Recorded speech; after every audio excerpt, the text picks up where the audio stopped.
Wait. Oh. Wait. Wait, we're so back. I think. Wait.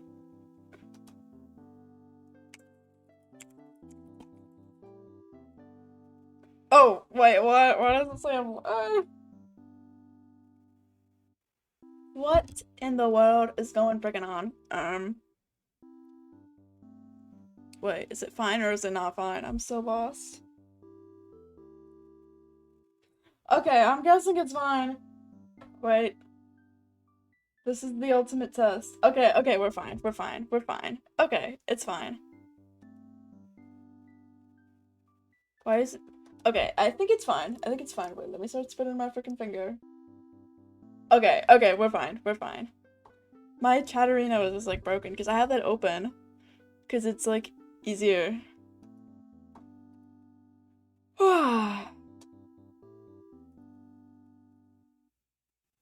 Okay. These things tend to go all night and I prefer to arrive fashionably late. Now if you'll excuse me, I'm going to return to freshen up before the soiree. Sure, see you there. Periwinkle marches home in a huff. Struggles thinks I'm lacking in self-respect. I'll show her. Oh, I didn't know I could right-click to save. I'm going to find someone to spoil me tonight. Netherworld parties happen to be the perfect venue, always filled with cute faces I haven't yet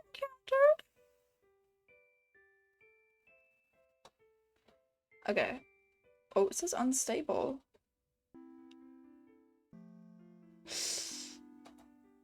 What do you mean unstable? Okay. Plenty of incubi as well. They live to please their partner. It's been a while since I've slept with a demon. I'm looking forward to this now. Okay. Let's be the freaking angel. Let's be the angel. And so, a few hours later, Periwinkle arrives at the soiree. Let's see, who looks available? Scanning the room, he spots both Jam and Chervil happily chatting with the other guests. Chervil himself certainly isn't a bad play, but Ash couldn't go stealing the host of the party. Periwinkle begins to gravitate towards the snack table, still scoping out the various partygoers. Plenty of candidates to choose from, however, will I decide? Before he can make up his mind about who to approach, a taller demon slides into the empty space besides him to start a conversation. Lots of cute witches at the soiree. That's the first sort of voice I freaking think of. That's not the voice I wanted to deliver. What sort of voice shall I give him? Lots of cute witches. No, no, no. No, no, no. That's awful.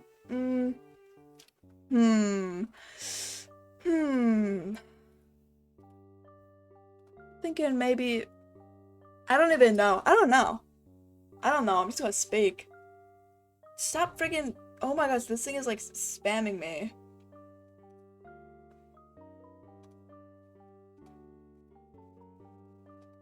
Wait. Stop freaking saying my thing. It's like blown. This thing is blown up my computer saying that my thing is broken. Try adding your account again. Add. Login. Login. Authorize. Copy. Paste login info. Okay, there we go. There we go. I fixed it. It works now. Wait, I think. Okay, it works now. Okay, all good. Lots of cute witches at the soiree, huh? Oh, so it's been decided for me. I'm already being spoiled. I didn't come here for the witches. I'm Cardamon? Cardamon? Periwinkle. Periwinkle. So this is gonna sound weird, but do I know you from somewhere? Your dreams, perhaps? No, for real. Something about your face is just so familiar. I frequent these types of events, so it's likely we've crossed paths at some point. That's not it. I would have tried hitting on you if we did. Well, you're certainly free to do so now. I'll give it a shot, with your permission. This wasn't as bad. I do appreciate how straightforward he's being. So, what are you here for if not the witches? I had intended to find someone to spoil me, and incubi are rumored to be good for exactly that. We are. So, the rumors are true? I'm in luck then. Would you happen to have any friends who would be interested in dancing with a cute little witch like me? I could ask around. Or, better idea, you could just settle for me. I suppose you'll do. I present my hand, and Cardamon gives an exaggerated bow. He pulls me in, albeit a little clumsily with his gigantic demon hands. Always enjoyable to be swept up in the arms of a larger man.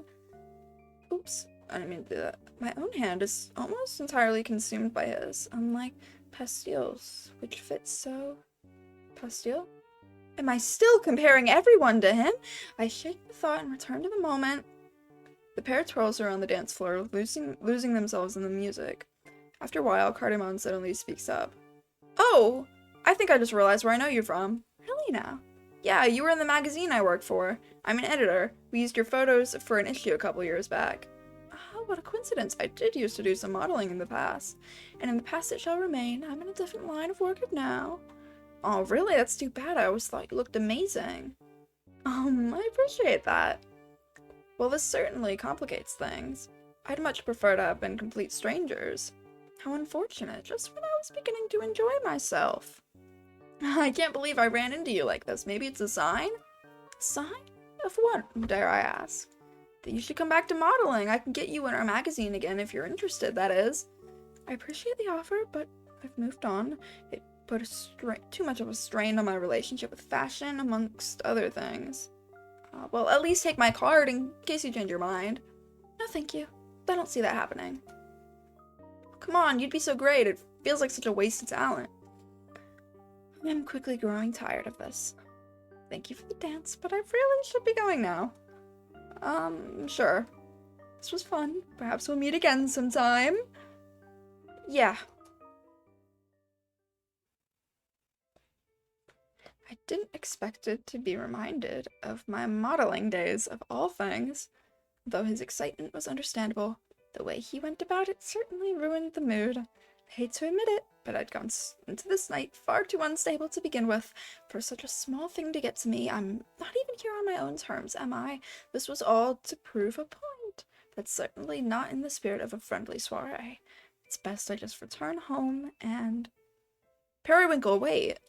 He turns his head to find that Cardamon has chased after him, stumbling into the lonely night air. Hey, sorry if I said anything to upset you. Upset me? Perish of thought. It's simply that I'm feeling a little off tonight. I realized I may have come here for the wrong reasons. Look, I'm sorry that I suddenly started talking about work. That wasn't why I approached you at all. You came here for a good time, right? Well, a party's definitely the place to find it. Heck, it's what I'm here for too, so you're not wrong to come looking for that. He's completely misread the situation, although it is starting to look salvageable from here.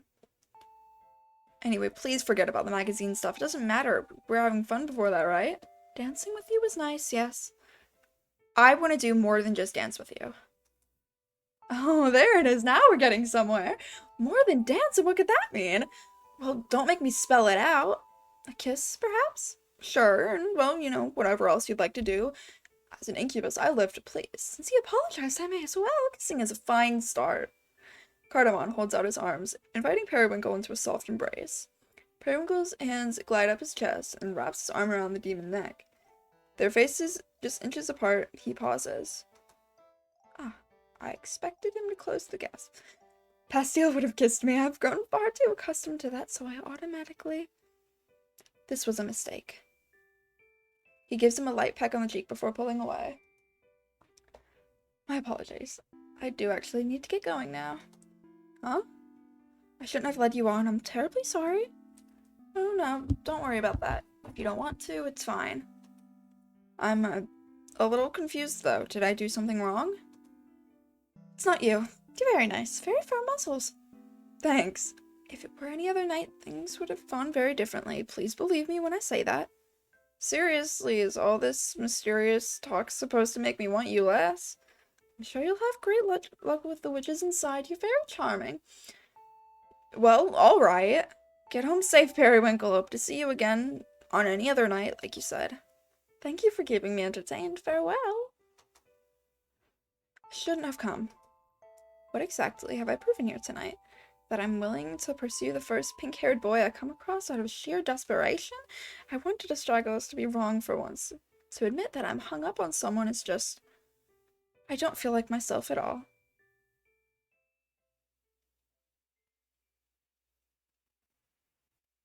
I just realized the awesome thing counter. I never did that. I forgot about that. Periwinkle arrives home, lazily slipping out of his shoes and dress. He tosses his hat somewhere and collapses onto the couch. I feel even more miserable than before. Periwinkle finds himself staring at the front door, half expecting to hear a familiar knock. The state Pastille would find me in if he were to show up tonight. I should get in bed. But he doesn't. Instead, he buries his face in the cushions and falls asleep. Chapter 4, Peach Blossoms. So we're like halfway through. Periwinkle bolts awake to the sound of a knock on his door. What time is it? He rises from the couch and lightly treads over to check who might be visiting him already. Visiting him so early in the morning. Ah.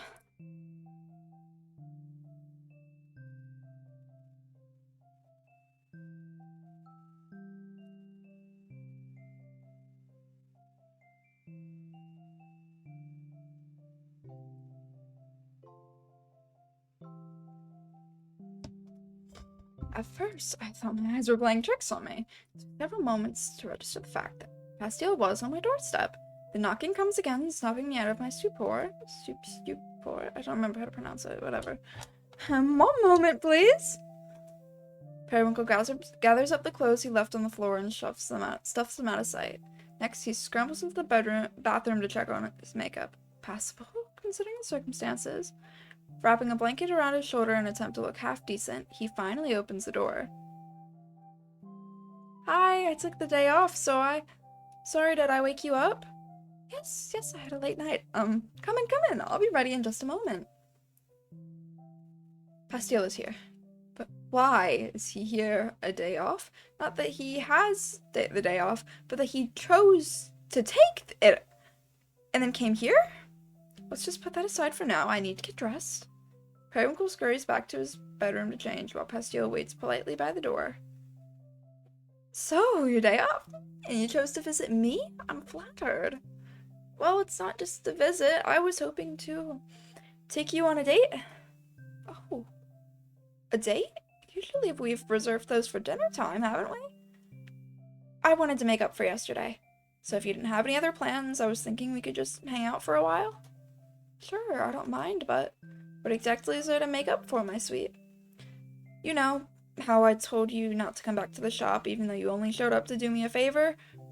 He has it completely backwards. Periwinkle pokes his head out from the bedroom to look Pastille in the eye. Au contraire, Pastille, I should be the one to apologize for putting you in such an uncomfortable position. I shouldn't have shown up unannounced. It wasn't my intention to cause you any actual discomfort. No, I don't think I clarified my boundaries from the beginning, so that's not your fault at all. And it seems everything is fine now? Perhaps I could get to know those boundaries better during our date, then. Why does it sound suggestive when you say it? Periwinkle retreats back to his room with a smile. This boy has truly caught me off guard. I'm almost frustrated that the spiral of guilt and confusion I lost myself in yesterday could be resolved so quickly. Oh, that's all it was. I had merely been fixating on my mistake. It had nothing to do with Pastille, per se. He just happened to be the one at the center of it, so of course all my attention was unnecessarily directed towards him. There's no problem then, which means, as usual, I can enjoy a date to the fullest extent. Well, do tell me where we're headed. I need to know if I'm going to pick something to wear. Oh, you haven't had breakfast yet, have you? Let's get something to eat first. Actually, could you come in here a moment? Yes? I thought it might be fun to have you choose what outfit I wear. Are you sure? The clean clothes are in that pile, dear. Okay, Pastel begins to sort through the pile of skirts and dresses, taking extra care to fold the ones he sets aside. How about these? He approaches the folding screen and holds the clothes out to the side for Periwinkle to take. Ooh, these are nice picks, but no underwear? Weren't you already wearing some? So scandalous, Pastel. I didn't know you had it in you. Please, I'll find you a pair. I'm only teasing. Periwinkle finally walks out, fully dressed. Ready to go. Pastel looks at him up and down cautiously. You're wearing some, right? We'll just have to find out later tonight, won't we? Perry! Okay. Let's go with the little earrings.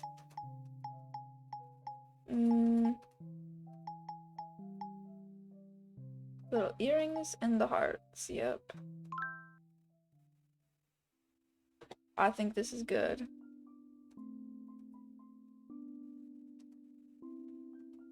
What a lovely day for a date. We walk side by side, Pastel with his hands stuffed into oversized pockets. So cute. He's in the perfect position to be clinged to, but I must refrain. I doubt he'd be comfortable with me hanging all over him in broad daylight. Besides, there's no need to jump into such overt affections just yet. When we reach the cafe, Pastel orders us some donuts to share. I wonder what else he has planned. He only mentioned hanging out. Who knows what that could entail? Munching away at our breakfast, I study his face for clues. He really is so cute. I remember the choker he wore on our first date as well. That's the same barrette he left behind after one of our sleepovers. Such pointed choice in accessories. Now all my staring has embarrassed him. You're too easily flustered, my sweet. Please forgive me for staring. I was trying to intuit.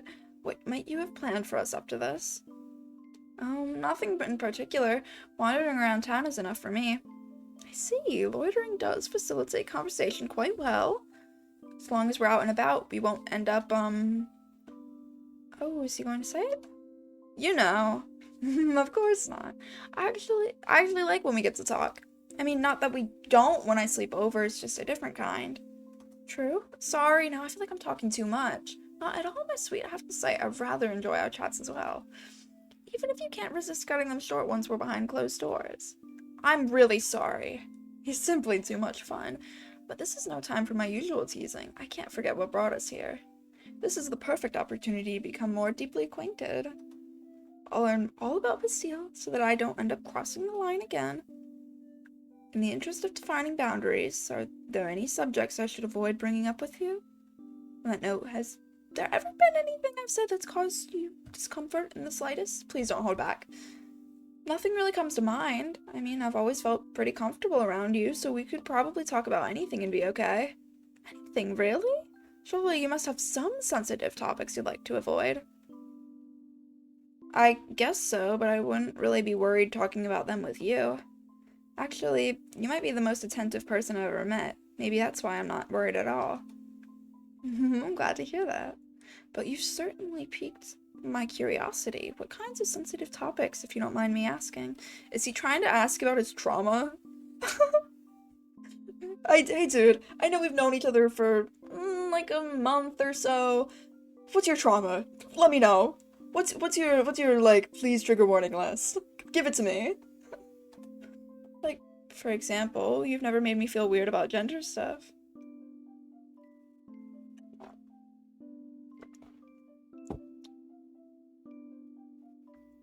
He is canonically transmasc.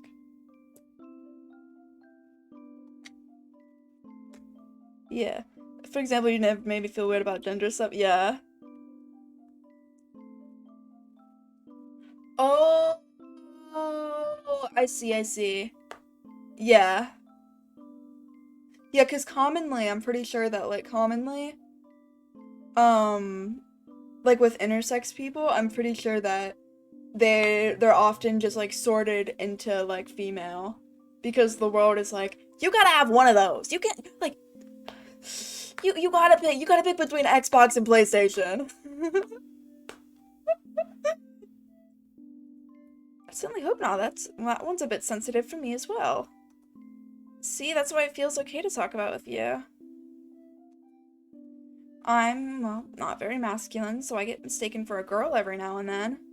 Not that it's something I get mad about or anything, I've always dealt with this ever since I was little. Still, I think it bothers me in particular since, well, you know, I'm intersex. Right. I want to be recognized as a boy, but I like wearing feminine clothes too. Yes, that's it exactly. I feel the very same. Right? Like, I don't want to be limited to presenting only one way, even if I'm fine with boyish clothes too. For me, it's simply about looking beautiful. I dress to fit my ideal. It's not a matter of gender, but aesthetic preference. These are the clothes I feel best in. You look really good in them too. Why, thank you, and I must say your sense of style never fails to impress. I need them to I need them to play Dress to Impress together. I'm glad you like it. He sips his drink while Periwinkle continues. When I was young, I didn't have the confidence to dress so beautifully. You made a fan comic, AU? Oh my god, of them playing Dress to Impress?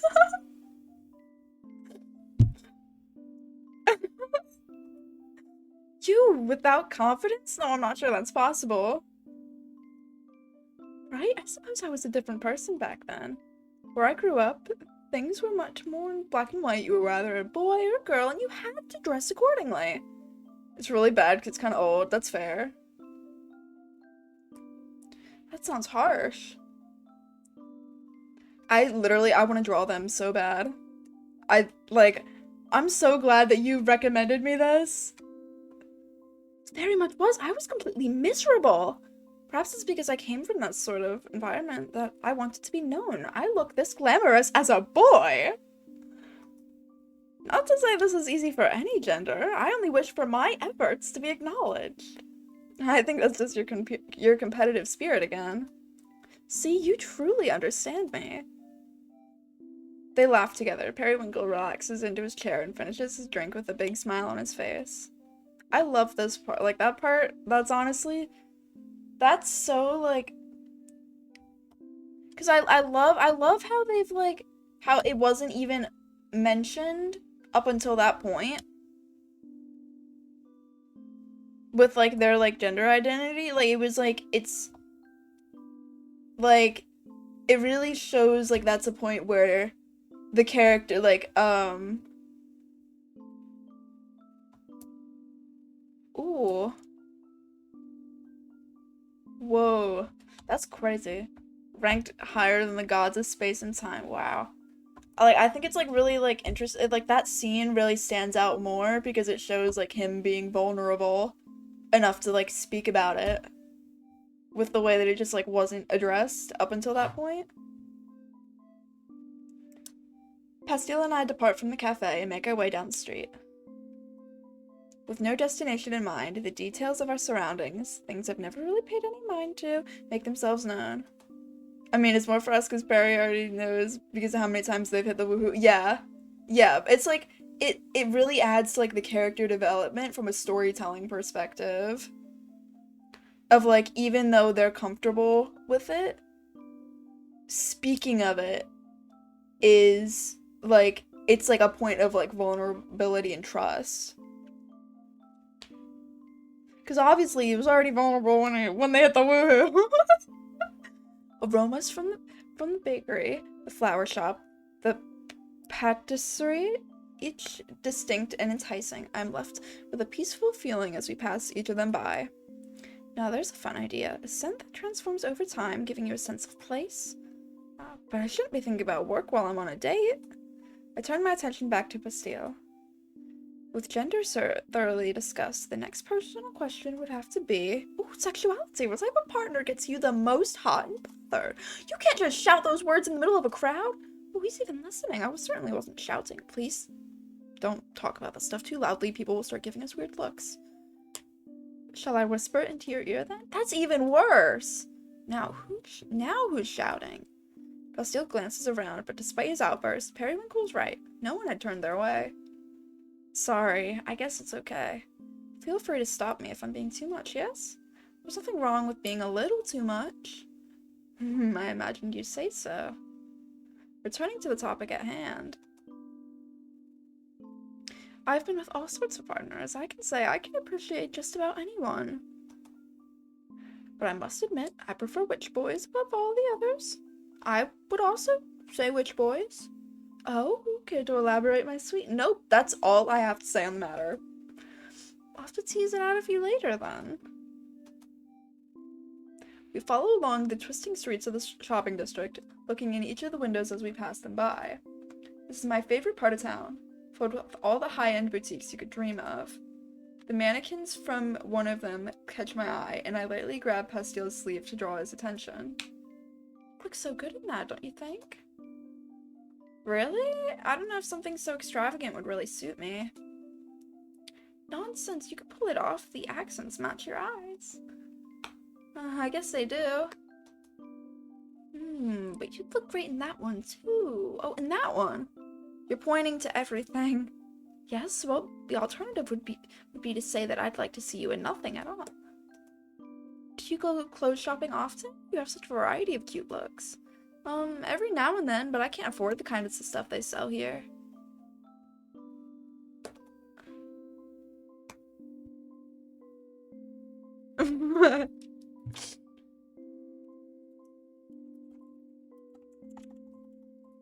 I love that. I love that. It is rather pricey, but the brands are worth it. I really don't know anything about fashion. I just end up picking whatever stands out to me. As it should be. You're better off not becoming obsessed with these things. It certainly isn't easy on the wallet. I'll leave the brand name stuff to you then. Just seeing them is enough for me. Oh, just seeing them?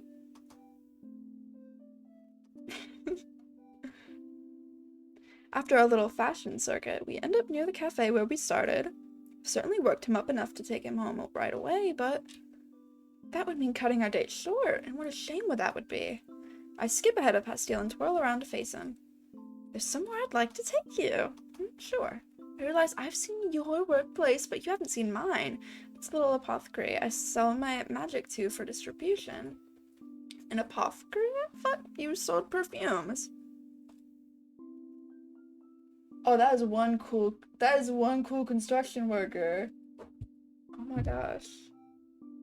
Wait.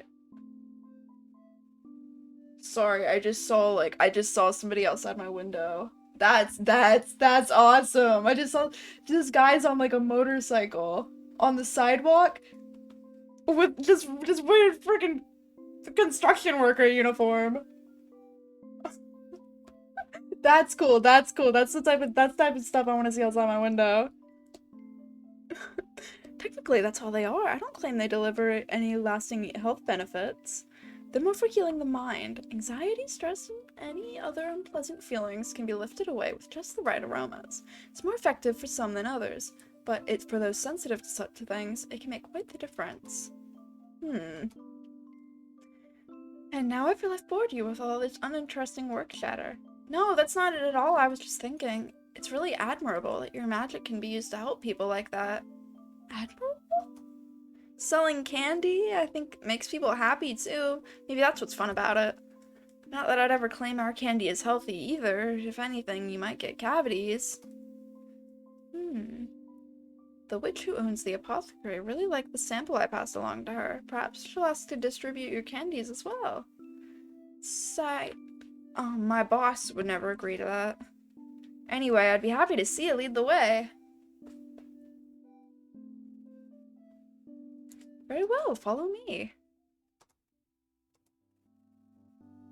When we enter the apothecary, it looks to be completely empty.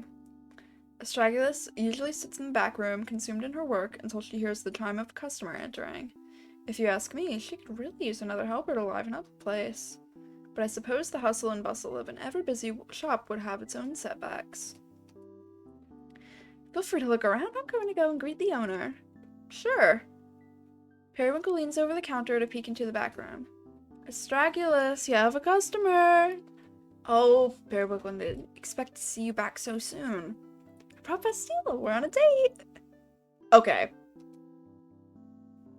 She looks over at Pastil, who waves when he notices he's being watched. Astragalus turns back to Periwinkle. I take it you've decided not to heed my advice. What advice? Why bother coming to me if you're just gonna do whatever you want? Whatever. Is there a reason why you're here? I thought I'd drop by to give you a little update. As you can see, everything is fine now. Sure. Very normal of you to suddenly bring one of your dates here. Is it not? I visit you all the time. Yeah, not for stuff like this. Anyway, I wanted you to meet Pastille. Pastille, come over here. Startled by suddenly being called upon, Pastille fumbles the bottle he was holding and crashes onto the floor. Hey, you break it, you buy it. Sorry, I can fix it. Pastille sweeps the pieces of the bottle into a pile along with its powdered contents. He holds his hands over to the pile, now glowing with magic, and the three of them watch as it reassembles perfectly before them. Oh, so this is what you mean by he's got some power, okay. He's done it so quickly. There, good as new. Bring it here. Sure, sorry. Can't help but feel I've put Pastille in yet another uncomfortable situation. Damn, can't even tell it was ever busted up. This kind of magic your specialty? Not really, I only learned it because I thought it'd come in handy. Huh. Astragalus continues inspecting the bottle and then takes it back into the back room without saying another word. Wow, I suppose she was impressed too. Is she mad at me? I can't really tell. It looks like you were spared today. That spell really saved you. I can't believe I did that. I'm not usually this clumsy, I swear. Oh, but wouldn't it be adorable if you were? Steal the klutz. No, I'm just gonna go wait outside. Don't be so hard on yourself. I promise you've made a better impression than you'd think. Pastille walks out of the apothecary, and I lean against the counter, waiting for Astragalus to reemerge from the back room. When she does, it's with a bag full of, well, I'm not quite sure. Where'd your boyfriend go? I shouldn't call him that. I ask, what is it you're holding? Busted lamp. I've been meaning to glue it back together myself until I saw the opportunity to save myself the trouble. How offensive. Take it to a repair shop like everyone else. Nah, waste of money. You better keep that boy around. He's useful. You certainly changed your tune. He's cute. I get a good vibe from him. Anyway, bring him back in sometime so I can get this lamp fixed. Got it? You won't be doing that. Seriously, though, where I'm from, we were taught that you can tell a lot about a witch from their magic. And his, very empathetic, sincere, and passionate. Well, you aren't wrong, but how can you judge that sort of thing after witnessing one little spell? How wouldn't you like to know? I don't need your superstitions. I have a date to get back to. Alright, have fun, Periwinkle.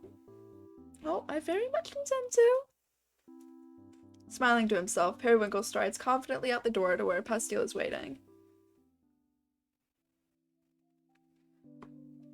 Hey, do I still need to pay for that bottle? Shouldn't mention it. I'm glad I can fix it. I was worried it might be expensive. You never told me you were so good with magic. As I recall, you said you'd been living without it? Yeah, mostly. I won't get into the reasons why, but I got back into studying it recently. Strike certainly thought you were talented. I'm impressed too, of course. Thanks. If only I could use magic to stop myself from being a klutz. Oh, are you embracing that nickname now? No, please go back to saying my sweet. Oh, if you like that one so much, I suppose I have no choice. I just meant... Never mind, don't call me anything. Oh, Pastille. We resume our stroll around town. This time, it's Pastille who takes the lead. He seems to have some place in mind, but hasn't said as much. He merely takes my hand and leads me up the labyrinth of the stairs. And once we reach the top, a gust of wind swoops through the trees overhead, showering us in flower petals. Peach blossoms.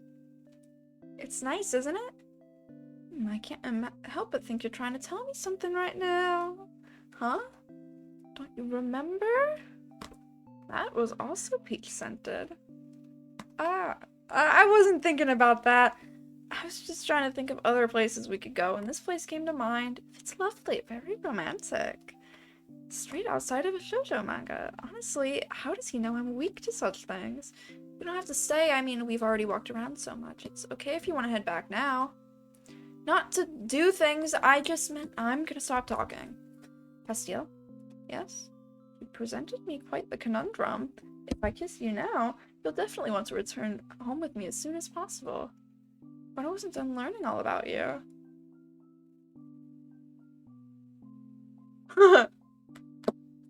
Okay, let's think of a better replacement word. Apple juice, the apple, yeah. Yeah, that's good. I wasn't done learning all about you. I'm not ready for our date to end. Oh, that is a conundrum. Yes, you see? Both options are equally appealing, however, can I decide? Well, it's still light out. Maybe we can hold back until after dinner? Or I could have you for dinner. On the other hand, you bring up a valid point. Holding back is fun in itself. Do you expect me to recover after what you just said? See, this is quite fun. It's decided then, the date continues. I give Pastille a moment to calm himself. We walk up to the railing and look out at the town. You can see Atelier Streets from here, and the train station next to it. My house is somewhere in a row of similarly built homes, inconspicuous.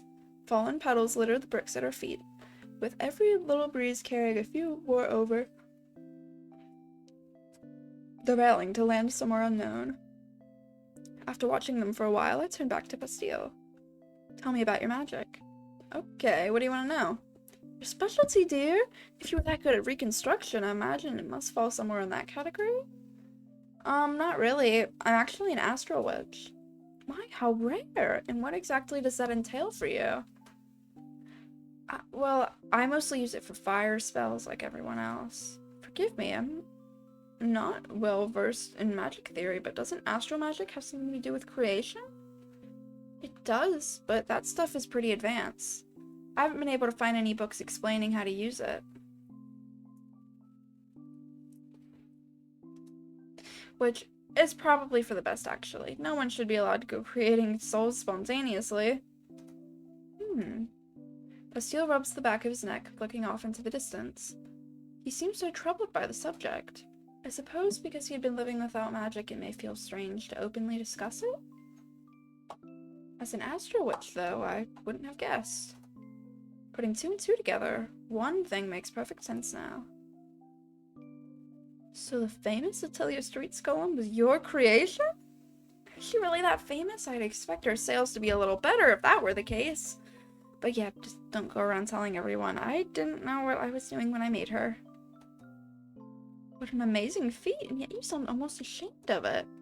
It's not like I regret it or anything. Gumdrop is really great. I feel bad that she's stuck in a body with so many limitations. Like, she didn't ask to be made that way.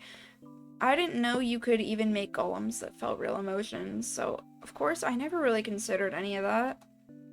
Sorry to go off about it. I've just been feeling pretty guilty lately. Kind of a heavy topic.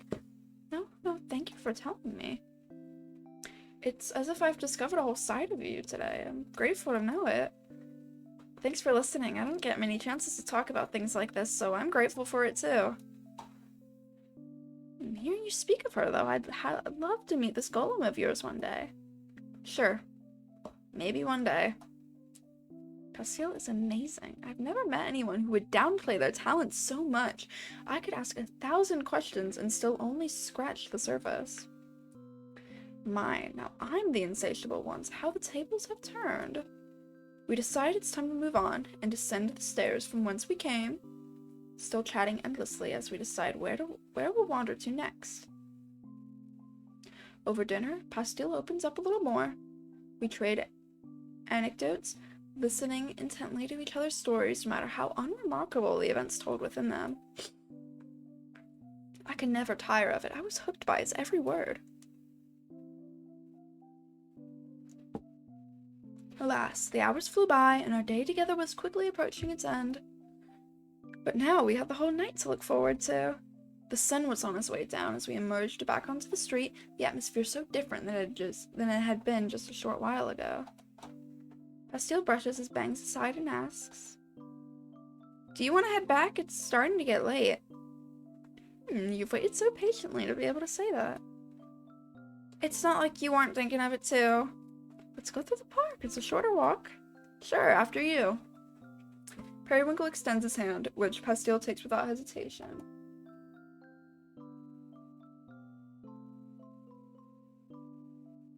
Sorry, I saw a guy walking down the street and I couldn't tell if he was wearing sneakers or Crocs. It was Crocs.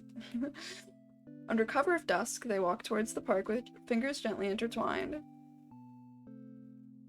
This park, during twilight hours, is nearly always deserted. Tonight was no exception. We'd had the entire place to ourselves. This way, I can cling to Pastille all I want, and on top of that... What are you smiling about? This is America? Yeah. He's wearing Crocs. Oh, that's another lady. She's like wheeling a shopping cart or something. It's literally just a really big cart. it's like tall. And it's got these massive wheels. It's like one of those like tall boxes, but has a metal like cage. Finally, no one's around. We can talk about all the inappropriate things we want. I knew there was something dangerous about taking the shortcut. It's okay then, right? No one will overhear lascivious confessions. Okay, what do you want to know? Oh, I didn't think you'd actually agree. I don't have anything prepared. Really? How anticlimactic. Oh my god.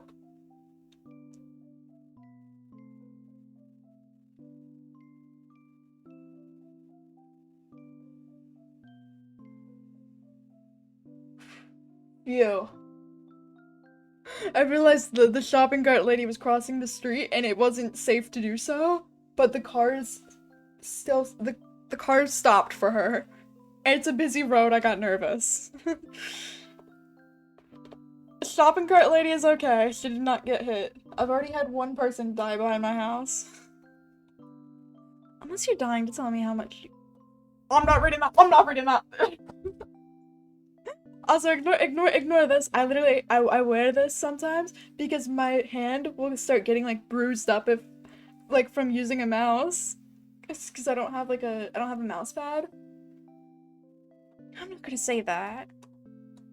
Okay.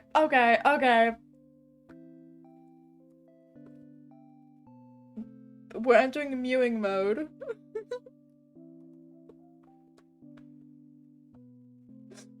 That's illegal.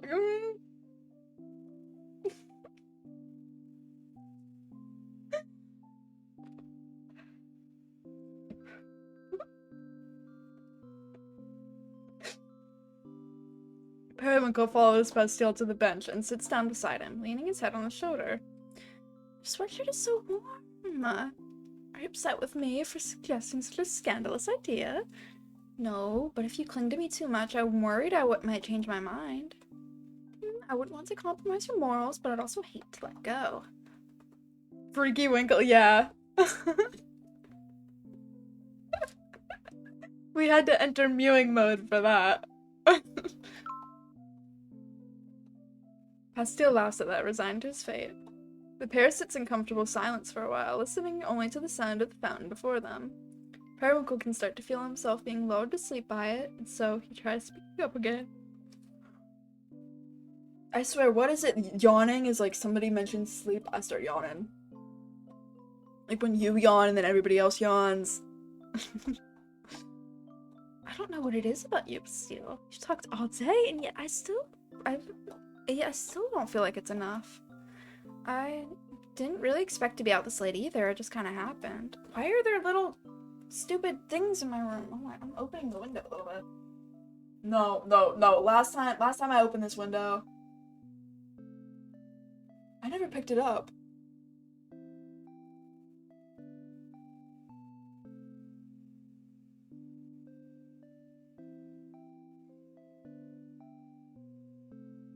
I'm sorry, Planet Earth, for what I did.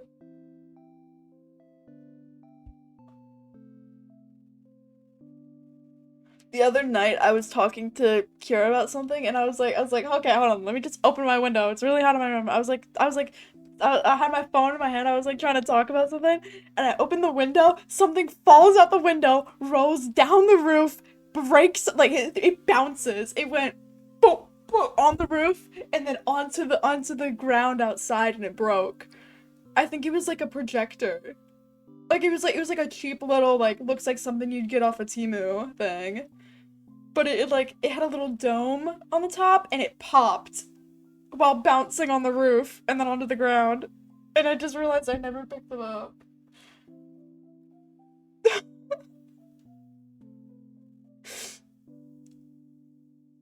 Okay, mewing for this one, so we continue. I guess it was. But still, we have to get back to my place. Okay.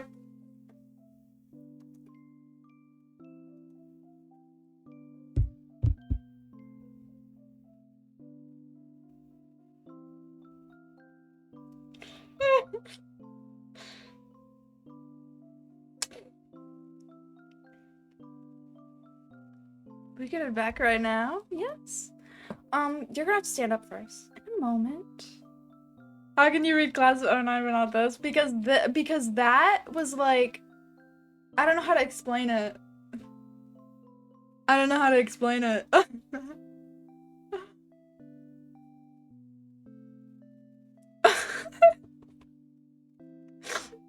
I'm afraid I'll get flamed or something. I have a fear of being flamed if I talk about things.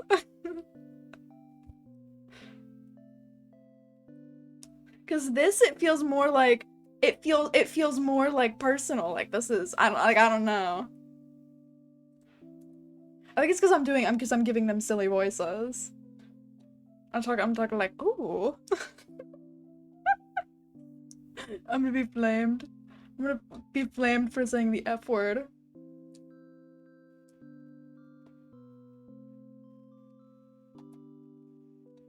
Instead, he falls asleep to the sound of the fountain and Pastel's beating heart. I really don't know how I'm able to read Class of '09 but not this.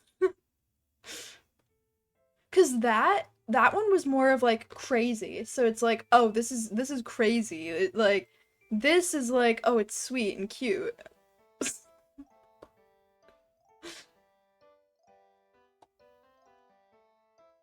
Periwinkle wakes up in his bed the next morning alone. Pastel? No response. Okay, you know what? Worst case scenario, my iPad goes out the window. There are like flies in here. I'm cracking the window. There we go. There we go. It's so obvious that I didn't live here for 2 months. Because there are spider webs like everywhere. I don't even know how I plugged in my computer.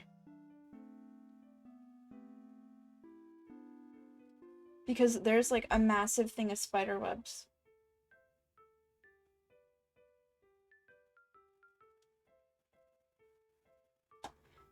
No evidence of him either, none of his clothes lying about, no blankets out of place. Still wearing pajamas though, I don't remember changing into them. In fact, I don't remember coming home at all. Did I fall asleep then?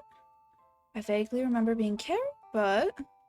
He pauses, and then suddenly throws the covers off himself and leaps from bed. He truly isn't here? And he changed my clothes? Was I conscious for that? I fell asleep before we could fuck? Periwinkle paces around his room, desperately there, I said it.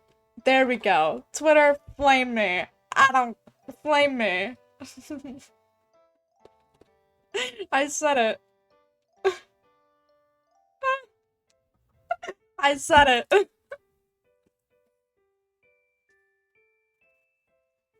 I think streaming on Twitch after being on YouTube for so long is weird to me because I can actually talk about stuff. But with YouTube, it's like most of the people I get in my chat are like 9. Having an Animal Crossing video blow up really does that to you. I don't know how good is his audience isn't all like 8 because of it. Like proud of him for having cuss words in his videos. I'd be terrified. I'd be terrified of getting emails from parents being like, You said fuck? Periwinkle paces around his room, desperately running through the events of the previous night. We were on our way here, we stopped to rest, but it was so comfortable that this is unheard of. This is the first time something like this has ever happened. We had such a nice day together, the perfect date, really. It should have ended with a bang. Normally it would have, we both very much wanted it to. So how could I have let myself fall asleep like that? Well, there's no need to panic, I simply lost track of time. We'd been walking around all day. Of course I would have been worn out by the end of it. I should have accounted for that simple mistake. One that completely nullified all the tension I had so gradually built up. Had I gotten lost in the performance? The romantic flourish only meant to heighten the intensity of the passionate night to come. It's roleplay, pretend. The only thing genuine about it is the lust that it masks. For me to have reached a point of satisfaction before the intended finale would mean it was just a legitimate romantic date. Periwinkle stops in his tracks. He turns back towards his bed and crawls under the covers, wrapping himself up in them. Have I ever had one of those before? I mean, I certainly don't expect every date to end in a sexual encounter. Sometimes a partner just isn't ready or something comes up. It isn't that sex was owed. No, it's that we never even reached the bedroom. That's never happened. The thought sinks in. Periwinkle slowly unwraps himself from his blankets and sits up in the bed. I'm overreacting. Yes, I'm merely embarrassed that I had to be carried home and tucked into bed to be taken care of like that. Usually I'm the one who takes care of things. Now I just feel ridiculous. Something isn't right here. There has to be an explanation. It's safe to admit at this point that I am very sensitive to matters that involve Pastille. But where did that begin? It couldn't have just started the other day. Things were relatively normal, though. I was seeing him quite often, more so than other partners in the past. This has progressed too far beyond casual. What could have caused this? He thinks for a moment before walking out of his bedroom with purposeful strides. Going immediately to the bookcase, he tosses a few things aside and pulls down the box of his favorite perfumes. He then carefully extracts the bottle filled with pale pink liquid. You must be the culprit. This apple juice. No, love potion. I wanted to see Pastille's reaction when I called it that, an inconsequential little joke, but it's kept coming up. There must be something to it. Could it be the peach blossoms yesterday have further amplified its effects? Yes, it all makes sense now. Whether it be my own magic or some kind of chain reaction with pastilles, I've somehow unintentionally created a scent that invokes romantic obsession in witches. There's research to be done. I have to put an end to these artificially inspired feelings. I'll create an anti-apple juice then, something to cancel out its effects. At which point, everything will go back to normal. There's no problem at all. Convinced by his new theory, Periwinkle dresses himself and heads out to find a solution. I don't believe it. I think he's just in love. I don't believe it. I don't believe it one bit. I do not believe it at all. I think he's just upset that he's getting attached. Yeah. Like, you really think I'm gonna fall for that? Let's be a little fairy. Let's be a little fairy for today. I had direct glitches at the potion supply shop just a few blocks away. It's brimming with reference materials, though I usually only come to purchase magic containers, the vials to hold my perfumes. Navigating the shelves of spell manuals and encyclopedias, I find myself somewhat overwhelmed. But soon, the shopkeeper comes to my aid. Good afternoon, new character. Tapping my chin.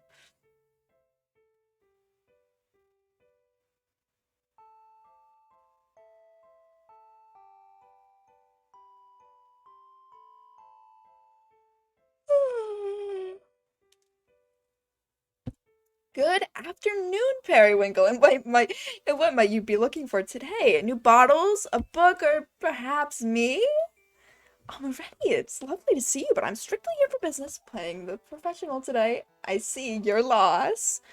Few witches have ever come close to my level of flirty energy, but already is one of them. We may have fooled around at a party once or twice, but who's to say? As much as her company would be a welcome distraction, I'm afraid removing my self-inflicted curse takes priority. There is actually something you can help me with. But first, would you happen to know anything about apple juice? Apple juice, magic that sways the heart, stimulates the libido, They do end up being classified as dark magic because of the manipulative aspects, but a few popular spellbooks happen to contain instructions for consensual usage. Is that what you're looking for? Yes, or rather, assuming those books also contained instructions for canceling the effects. Did something go wrong in the bedroom? You can tell me, nothing to get embarrassed about. No, it's much more complicated than that. Which spellbooks did you say I could find this information in? I'd like to look through them if possible. You're lying to me, aren't you? You just want to learn these spells to spice things up in the bedroom. Not everything is related to sex, I'm already. Just like female bear. Yeah. She's like Periwinkle with a hue shift. Like with like warm colors instead of cool tones. Love them. No, you aren't the type. Come on, why don't you just tell me? I can't help if you won't give up any details. All I want to know is whether or not apple juice-induced feelings of romantic love can be nullified. The details aren't important. So it is love. Why does she insist on wasting my time? A large resounding thud from down the aisle startles both Amoretti and Periwinkle. The pair turns to see a much shorter witch standing there, fuming. Ugh, so I have to listen to you two ignore ignoramuses Babylon for another second. I'm gonna lose it! There was another customer here? How long have they been listening? First up, stop conflating apple juice and love potions. They're entirely separate categories. You want the type? Does she know? Does she know? Those who know? Those who know. Wait.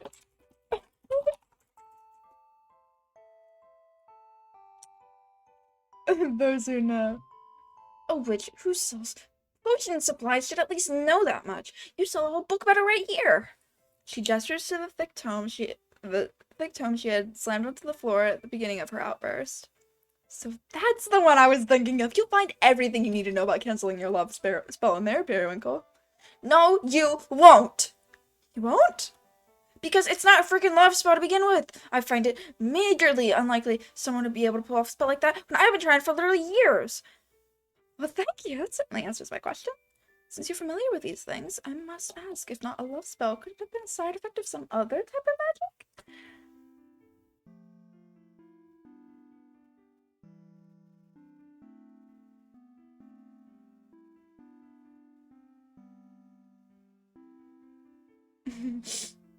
Side effect? Do you think it's so easy it could just be tacked on just like that? Placebo effect is more like it, in which case, all you need to do is stop thinking about it and go away, dumbass. Really, that saved me so much trouble. Thanks for the advice. As if that shopkeeper would have done her research. The witch's angry shouts fade into placated mumbles as she storms out of the shop. You handled that so well. You should work in retail. Oh, so I'm the one in need of a new career now. After that exchange?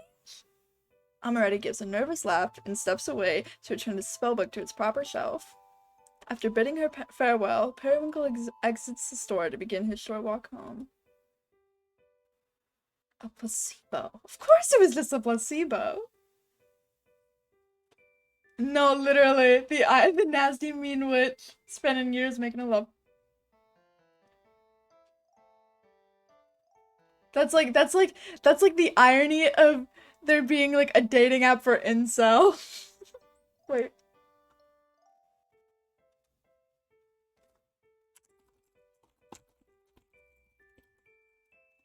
I mean, intellectual things. I mean, really smart people. I read encyclopedias. I have like a whole wall in the library of my school. There's like a whole like wall of like atlases.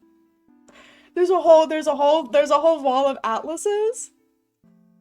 You ever read a book before? You ever read books? I go to the library. You went to the library? I'm not going to the library later today. I just realized I need to definitely be done by 3 o'clock so that I can start getting ready to go out. Phew. Phew.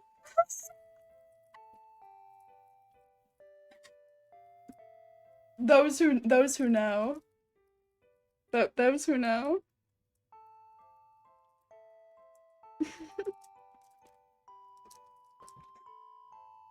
course it was just a placebo. I should have thought of it sooner. There was never any cause for alarm. This is just like before. It has nothing to do with Bastille. He just happens to be the one my mind is fixating on. It's precisely as if that temperamental little witch said, if I stop thinking about him, the problem will resolve on its own. So I must take a few days to focus on myself. At least until I can find my way out of this odd state I've ended up in.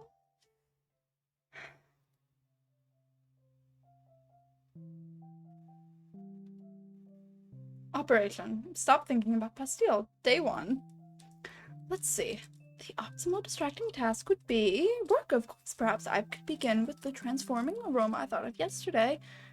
But that idea came up during our date. I should be avoiding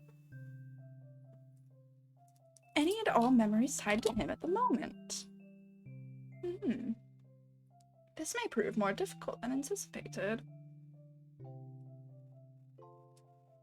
No matter, I'll just warm up with a nice little bergamot scent for now. I'm blue now. How? How? How? Wow. It shows up as purple.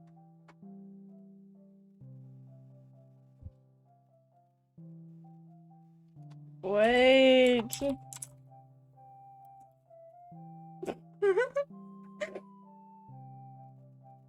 Periwinkle retrieves a few empty vials from his box of perfume supplies and readies his wand. But instead of the bright green drops he expected, what comes out is a familiar pale pink. Peach, that isn't right at all. He seals the bottle and moves on to the next, which, much to his dismay, yields the same result. Okay. Magic is tied to emotions. I mustn't get frustrated. I have to focus. Deep breaths. It never helps to force it. Just imagine the desired scent. And tries for a third time, and yet... Peach again? This is a waste of supplies. So much for my attempt at diligence. If I can't conjure any other scents, I'll have to find something else to occupy my time. Housework. I can finally get some chores done around here. Nothing could possibly distract me from finishing them today. They are the distraction. That's right, I still have laundry to put away, didn't I? It's gonna be like his clothes from one night. From one night with... yeah. Periwinkle walks into his bedroom to face the pile of clothes he hadn't folded yet. Whenever I tell myself I'll get to it later, I tend to leave it for days. But the single large pile he expected wasn't there. Instead, it was split into two, with one half already neatly folded. I don't remember making this much progress. No, Bastille did this, didn't he, when he came to pick me up yesterday? Curses, he's too good. I can't touch this right now. Periwinkle covers the pile of neatly folded clothes with the rest of the unfolded ones in retaliation. There. One less reminder to worry about.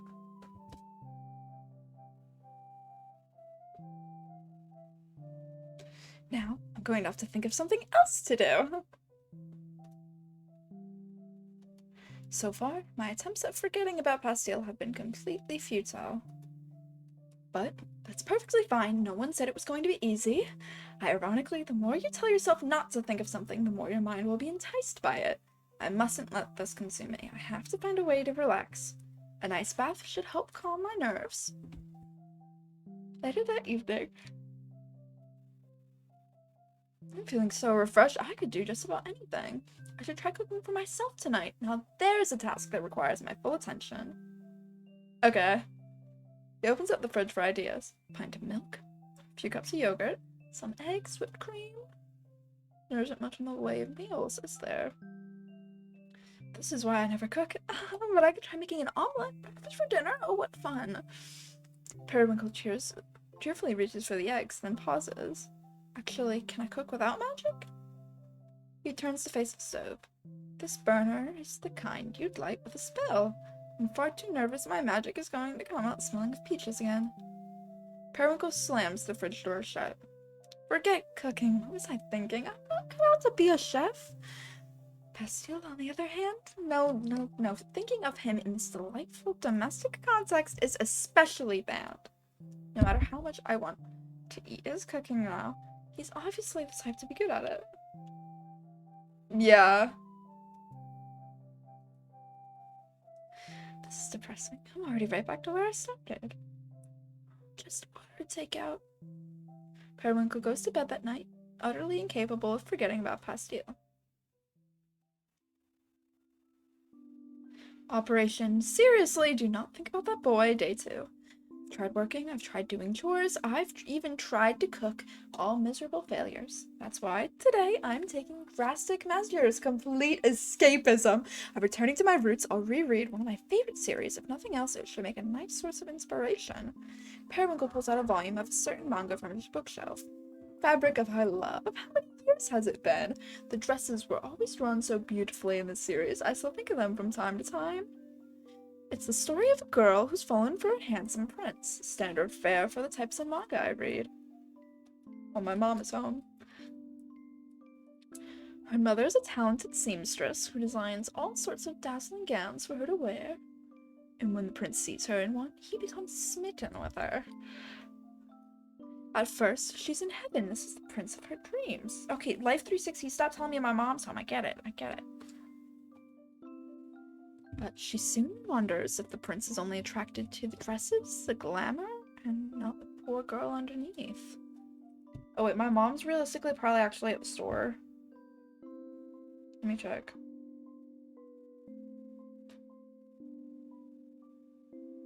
Yeah, no, wait.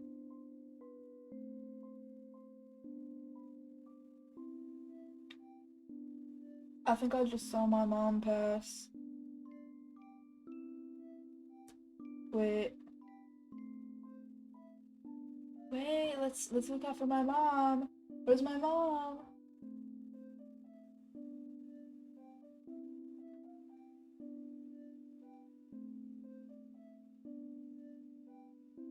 Oh, she already passed. Oh well. Whatever. Until the prince reveals, I shouldn't spoil it. The ending is too sweet. After admiring the cover art for a while, Periwinkle finally opens the books and begins to read. Just as lovely as I remember, such delicate line work. I wouldn't blame that prince for noticing the dresses before the girl. They really are so beautiful. Come to think of it, the way this prince is drawn, his short fluffy hair, his gentle features, reminds me of... Periwinkle closes the book in a panic. That was dangerous. I can't even risk thinking his name. There's a later chapter where he's dressed in servant's clothing. There are too many parallels. Periwinkle rolls across his bed and slides the book back into its place on the shelf. This isn't fair. How can one of my most beloved series be off limits in my time of need? He scans through the different titles once more before landing on a 12-volume series. I don't remember this one as clearly, but as it's an all-girls story, it should be safe. Periwinkle pulls the new book from the shelf and quietly immerses himself in the fictional world.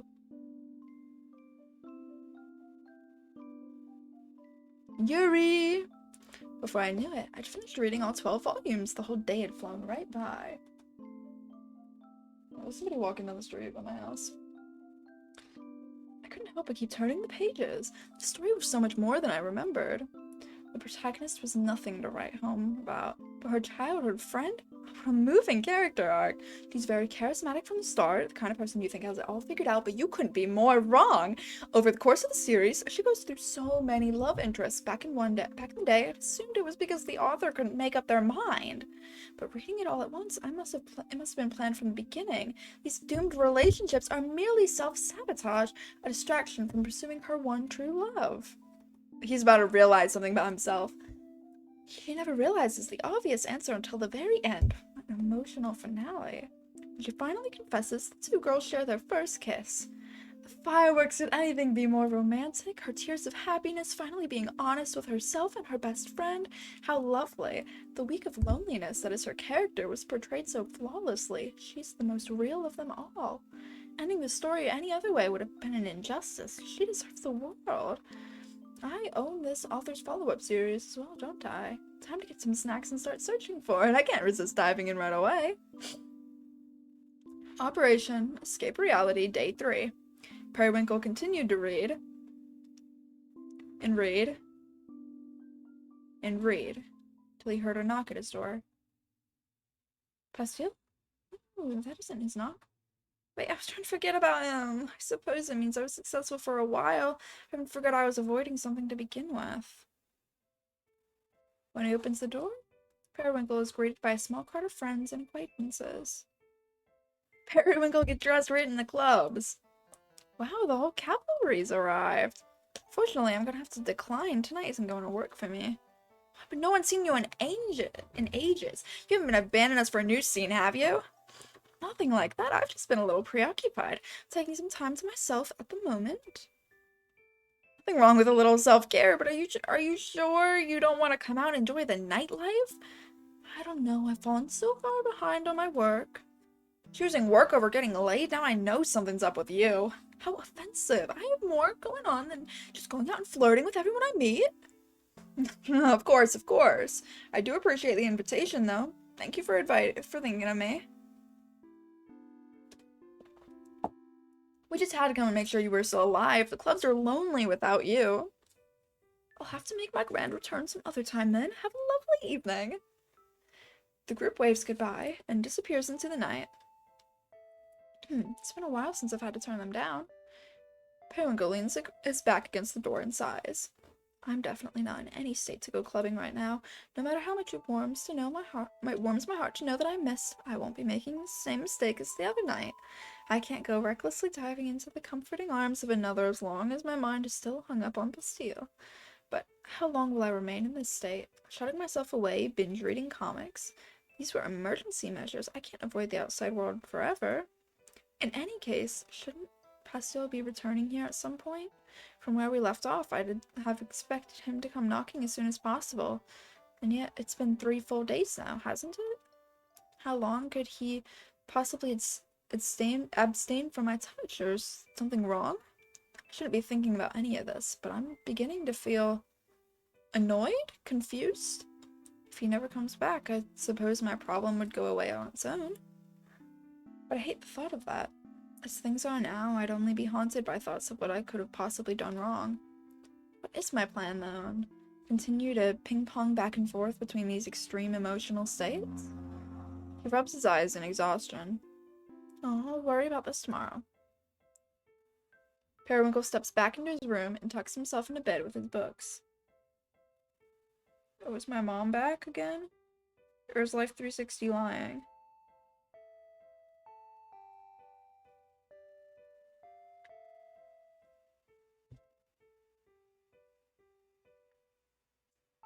Oh, I see her going on the road. Oh my gosh. Hi! Yeah, my mom is going to the store.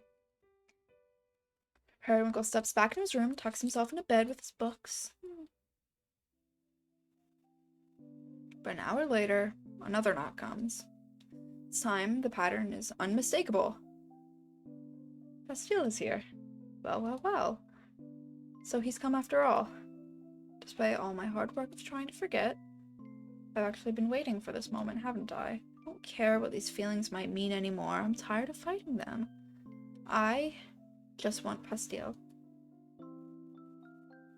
He opens the door, and sure enough, Bastille is the one he finds standing there. Hi! Why, good evening! What could you have possibly come for at this hour? To, pick up where we left the other night, maybe? It's about time. Come in. Sorry, I meant to come see you again sooner. I had a few things to sort out before I... Gosh, now it's not where we left off after all, was it? Yeah, I guess not. Well, I'm more interested in how you got me home last night. The last thing I remember is sitting on that bench. Well, I was having a hard time waking you up, so I ended up just carrying you. The whole way by yourself? I mean, having a broom to ride helped. I mean, having a broom to ride helped a lot. Periwinkle closed it. We rode it together then? That was the easiest way, yes? You must have held me close so I wouldn't fall. I did.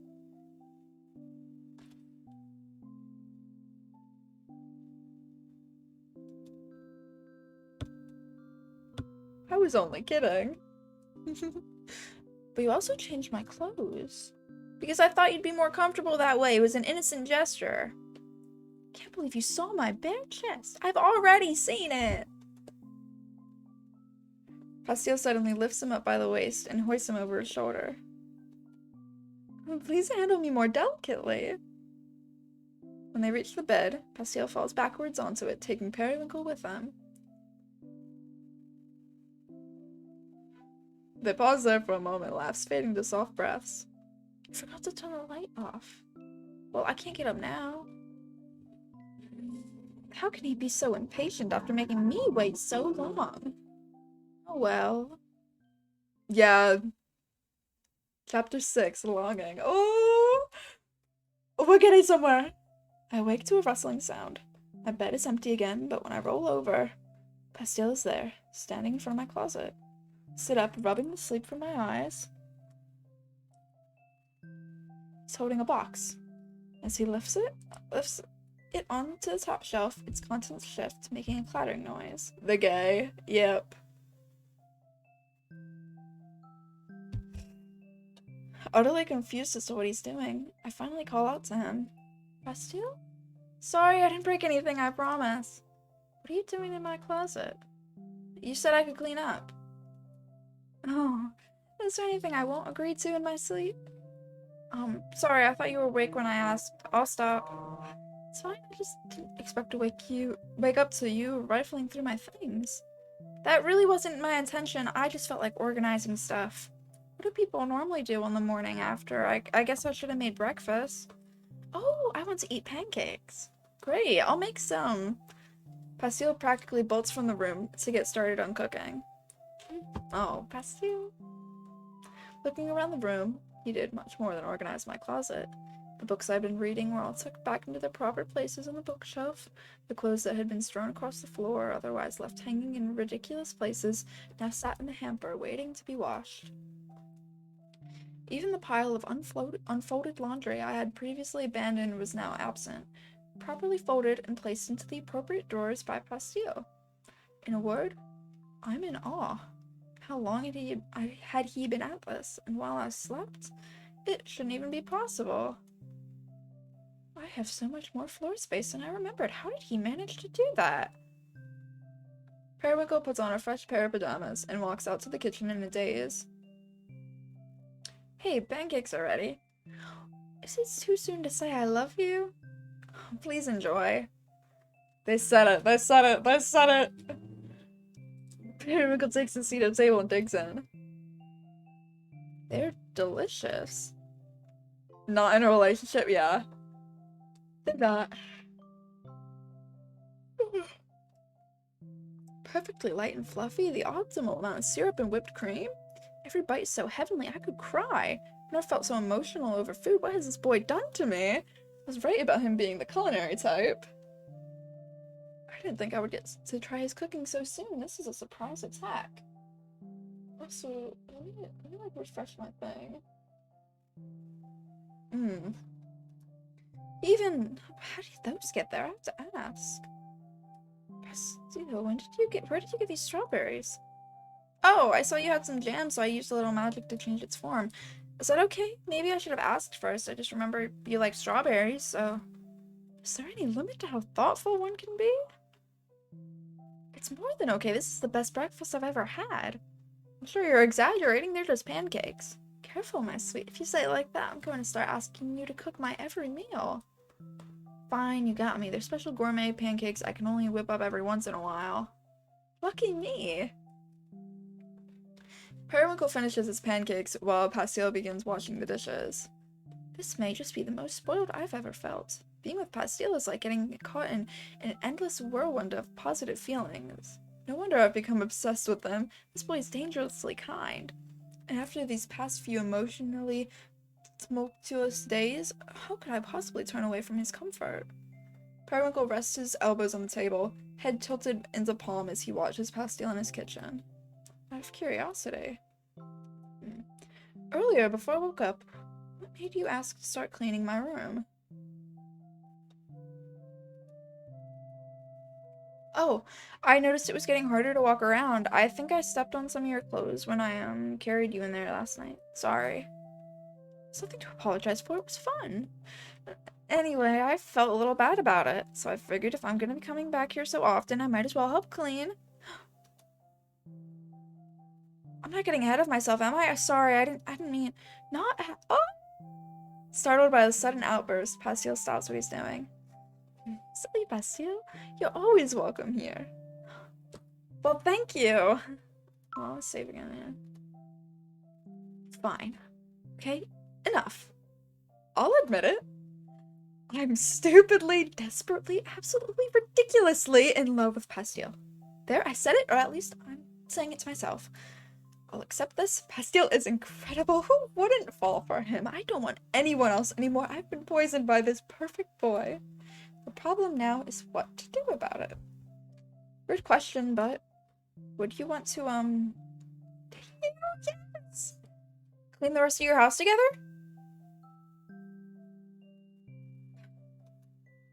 It'll be more fun than it sounds, and if you get bored, we can do something else.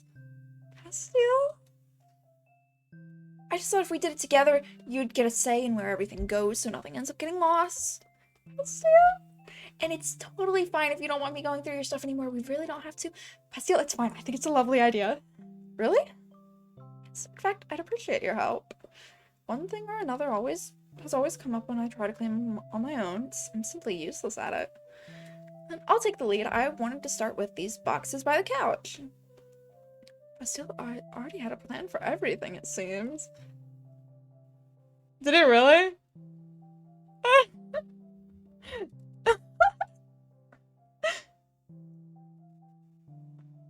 Blah, blah, blah, blah, blah, blah. I think my adapter is beginning to get messed up because of the weight of it.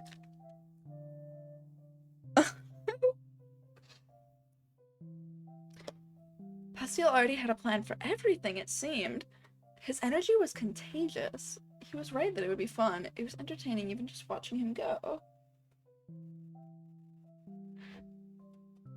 To see him dart around the room so energetically, finding the perfect place for every little thing, he truly had the talent for organization. Meanwhile, I mostly played the role of assistant. He would ask for my input every now and then, or instruct me to place something that he found somewhere across the room. He made little decisions like that so easily. If it were me, I'd get stuck on every one. But he saw everything through, effortlessly. It was nothing short of amazing. And so, in a short few hours, the entire house had become neat and tidy. Okay, I think I'm satisfied. You? Don't you think you deserve to be rewarded for all your hard work? I should have seen that one coming, but no, not right now. I should actually get going. You won't stay? I promised Gumdrop I'd be back for the afternoon shift. She'll start to worry if I don't come back soon. I'll save your reward for next time, then. Pastille slips on his jacket and shoes. Just before he leaves, he turns back to face Periwinkle. By the way, I was thinking... Yes? There are some days my friends travel out of town for alchemy stuff, so if you ever wanted to drop by while I'm working on those days, I think that'd be okay. That's the most I can do right now, sorry. I'll gladly take you up on that. I'd love to keep you company. Great, okay then. Pastille gives him a quick peck on the cheek. Oh! Before saying goodbye and walking out the door. What was all of that? It was extremely domestic. I can't be imagining things, can I? He said it was okay to come and visit him? It has to mean something, doesn't it? Periwinkle begins pacing around the room. Now, let's not get carried away. This is a delicate situation. Dropping these intense feelings on him out of nowhere may only serve to scare him off. Neither of us was looking for a committed relationship from the beginning. That was made explicitly clear early on. And yet, he isn't playing fair. My heart can't take this. Periwinkle throws himself onto the couch dramatically. There's no way I'll be able to stop thinking of him now. Even being at home has become a reminder in and of itself. Everything is nice because of him, and now I'm suffering. This is simply too much. There has to be a way for me to safely indulge in these romantic feelings. Things are fine as they are, progressing even. If I just let it run its natural course, then maybe we'll end up... What do I want out of this? To be with him forever? Me? I haven't had a single healthy long-term relationship in my entire life. Love isn't in the cards for someone like me. I can't even recognize myself right now. Calm down. I'm overreacting again. Nothing has effectively changed just yet.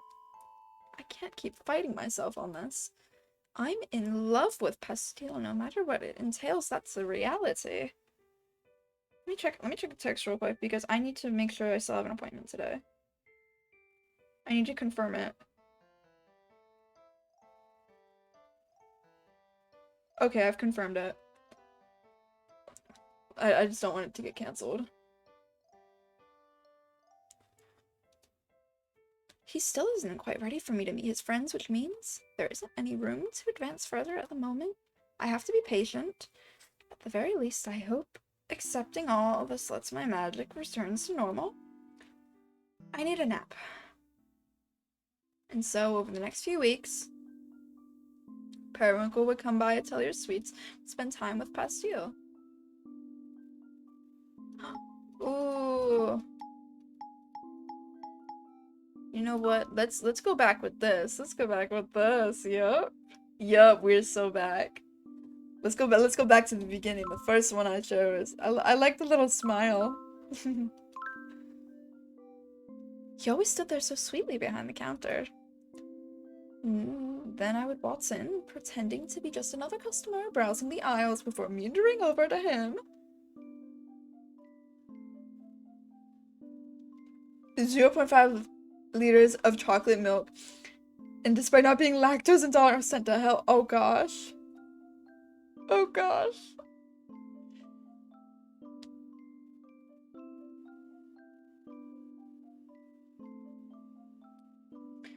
Others would stop in every now and again, but there was ample time in which I had him completely to myself. That's when I would take the opportunity to chat. This place smells just like you, my sweet. I think it's the other way around. Do I smell like candy or something? What else do you think I want to eat you up? Please don't say things like that when there are customers here. Customers? I don't see anyone. I know, I mean, just in general. You don't want to get turned on at work? That's not allowed! Our exchanges were mostly innocent, unlike other partners I've paid visits to in the past. Yeah, you don't remember that line? He was very adamant about not fooling around at work. Not that it ever stopped me from teasing him about it. Sorry I said something inappropriate. Sorry I read one of the freaky lines. Sorry I said it. Periwinkle watches as Pastille, armed with a rag and a bottle of cleaner, sprays down the counter in front of him. I think I underestimated your love of cleaning. Are you making fun of me? This is my job, you know. Oh, should I have paid you when you cleaned my house? I'll send you an invoice. Could I pay you in kisses? That's hard to turn down, actually.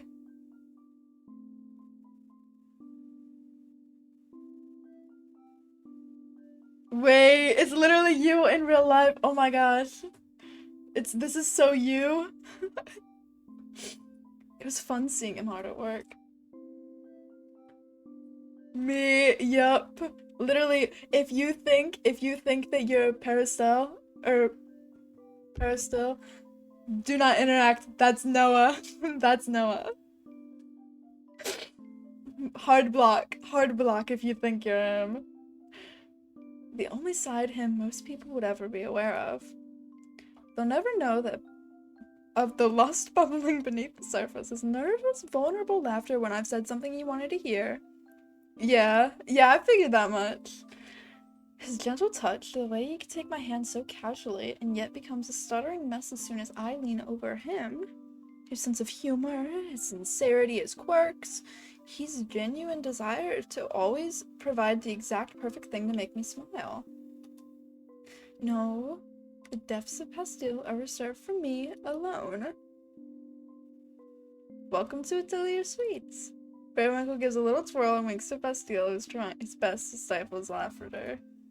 How's that? Do you think it suits me? Not in the slightest. You're too elegant for a place like this.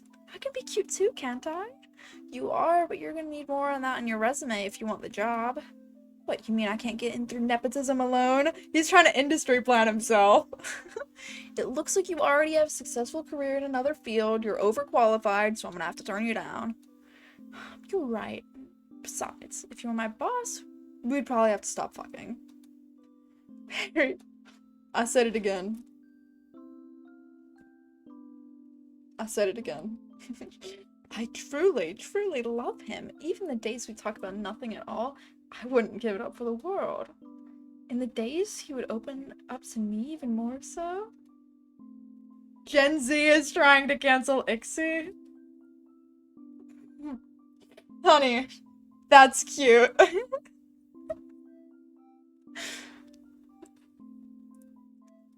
Sai can really be frustrating sometimes, but she's my best friend. I still care about her even when she messes up. She's lucky to have you. Yeah, she really is. Anyone would have given up on her by now. Gen Z is trying to cancel Ixie. Honey, that's cute. For years, she would just lock herself in her lab, making all this candy, bragging about how cool her alchemy is compared to magic. She barely even talked to anyone else, and when she did, it was to berate them over something. Who treats their own customers like that? Who do you think pays for the roof over our heads?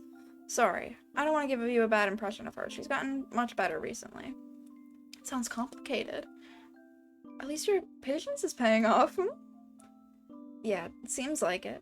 At one point, it was kind of up to a coin toss on whether I'd stay or go. Coin toss? How extreme! Not literally, it was more like whether or not she could prove she actually felt empathy. Anyways, it turns out she's not a complete monster, so here I am. Sorry, I'm still giving you a bad impression of her, aren't I? You can just disregard everything I said. Sai is great. I believe you. She must be if you put up with so much from her. Yeah. I treasured every moment I got to spend with Bastille. Even without a label on what exactly our relationship was, I could enjoy myself all the same. In truth, I was only biding my time.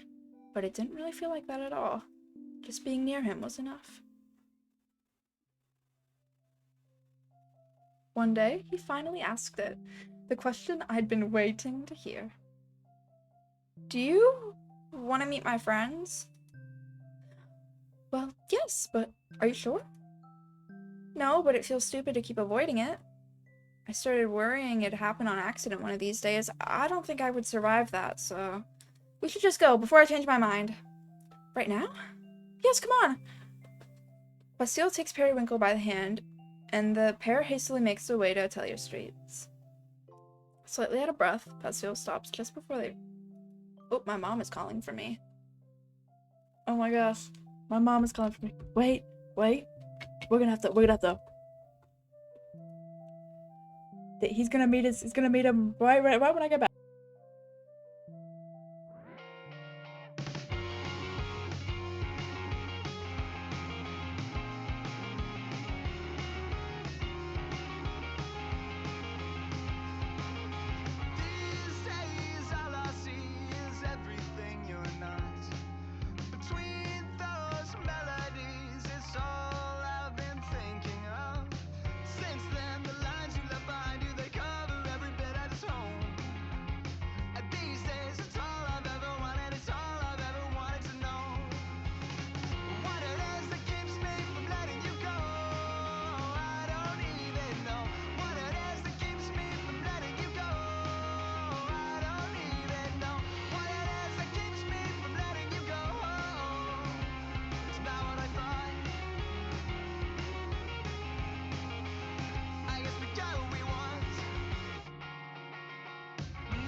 Sigh.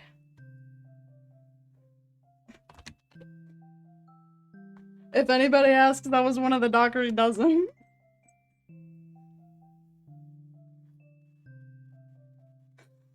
that was one of the that was one of the Dockery dozen, not the John A. Viewer baby. I'm sorry I called you one of the Dockery dozen. Please forgive me.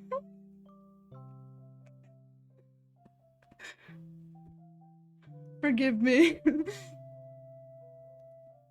After we rushed all the way here, don't back down now, my sweet. I know. I'm preparing mentally.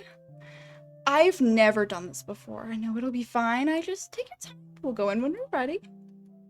Okay. I think I'm only getting more nervous standing out here thinking about it. Let's just go in. After you. The meeting itself was nothing memorable. Gumdrop was incredibly human for a golem made out of candy. Syrup was about what I expected. Curt, but also warm. Hi!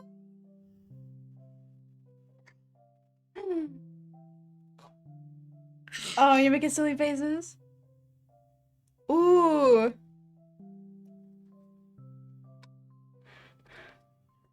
She's looking around like... I would set her in her bed, because she has a bed in this room, but it's empty and I don't want her to freak out. She doesn't have like a standing thing. So it's best to hold her, because I'm responsible.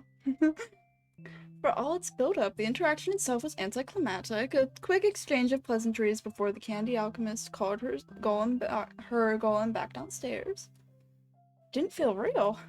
Had I acted normal, come across as my usual self? I'll have to play that game eventually. It had only just happened, but it's already a blur. I held Pastile's hand in the end, I remember that. He'd been so nervous I could practically hear his heart beating out of his chest. Wait, so if he made Gumdrop, Gumdrop, doesn't know? Like, I mean, yeah, he made it, but, like, I don't know. I hadn't understood how stressful it would be for him. I felt guilty at having put him through it, although the idea was his to begin with. He had decided to go through that, for himself or for me. The seemingly mundane interaction that meant so much more for the both of us? Bastille? Sorry, I'm okay. I feel stupid having made such a big deal out of it. Of course, it all turned out just fine. He's such a boy, yeah. So important to you. We all get worked up over things we care about, don't we? Are you including yourself in that? You seem like you always have it together. Oh, am I hiding it that well? Anyway, we can go. How is he going to react when he discovers what a mess I've been? Bastille walks me home and promises to return later tonight. Things will move forward from there, won't they? Or is it too soon? Maybe it's too much for one day. I don't want to add to his stress. Why is this so difficult? Okay. Okay. Bye-bye. Yeah, it's getting a little late. It's a Thursday. His perception of me could be absolutely destroyed. Tarnished. Thank you for recommending me this game, though. Like, I'm definitely, when I finish this, I'm gonna be blowing up your freaking DMs. But that's a risk worth taking, isn't it? That night, Periwinkle laid on the floor in the middle of his living room and waited. I expected this night to come eventually, and I still don't feel any more prepared for it. Periwinkle idly taps his wand onto one of the candles on the table.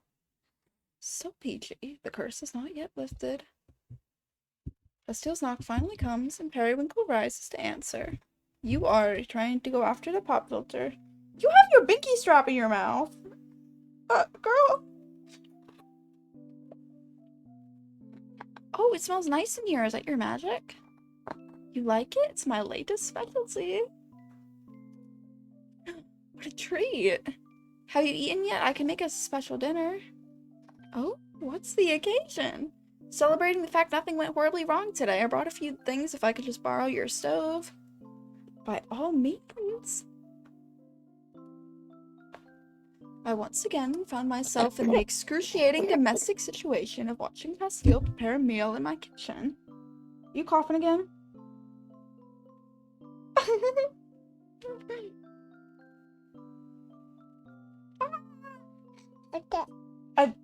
What? What? Are you about to start talking? Uh-oh. Oh. Yeah. Yeah, let's see these boys get together. Yeah. There's no way he doesn't realize it, right? That we've been acting as a couple for a long time now. It's just that neither of us have been bothered to address it. Shouldn't it be properly acknowledged? Pastille chats with me as he cooks, but I'm admittedly distracted by these thoughts. Oh, my pop filter is all like weird. Yeah.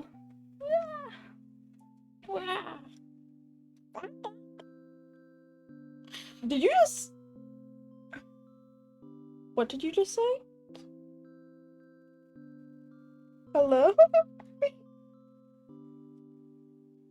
Pastille chats with me as he cooks, but I'm admittedly distracted by these thoughts. Perhaps putting a name to it would only cause it to unravel. Currently, there's no expectation. We're free to see whoever else we like, though it doesn't seem like either of us are doing that. Pastille approaches the table where Periwinkle sits, holding a plate in each hand. Ta-da! Pasta's ready! Oh, bon appetit! Maybe he's already decided we're a couple and I'm just obsessing over formalities. It doesn't matter so long as the two of us are happy, and I really am happy. His cooking tastes wonderful. Perry? You okay? Yes? You're being so quiet, I started to worry that I messed up our dinner somehow. Are you gonna lean against me? Okay. Oh no, it's delicious. I was just as lost in the pasta as all. Forgive me, I didn't mean to worry you. I need to get out of my own head. Pastille is here in front of me, and I'm too distracted to savor it. Forget my doubts. We'll just have to see where the night takes us. Periwinkle takes his plate to the sink and begins to wash up. I can take care of that. Nonsense, you just cooked us dinner. It's your turn to relax, my sweet. Are you sure I can't help? I wouldn't mind at all. You can help by bringing me your plate when you're finished. Okay. Girl, what are you looking out the window for? Pastille does as he's told and wanders over the couch. Hey, if you have anyone you want to introduce me to, I'd be happy to meet them. Return the favor sort of thing. I know it can be awkward though, so if not, that's okay too. No one comes to mind. Oh, really? Sure, I know a lot of people, but I couldn't say I'm particularly close with any of them. Except maybe one. But you've already met my business partner. Oh, at the apothecary, right? But why are you grabbing me there? Do not grab my scarf like that, please. Precisely. What's with that look? No, nothing. I just don't know what to say now. You expected someone as charismatic as me to have all sorts of new people to introduce you to then? I guess so. I'm just surprised. Why are you lifting? Hello. Hello, baby. Hello. I really like being around you, so I expected that to be true for your other friends, too.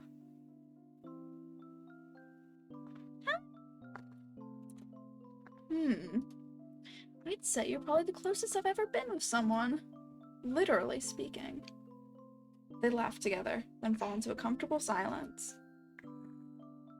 Ew, why are you licking your hand?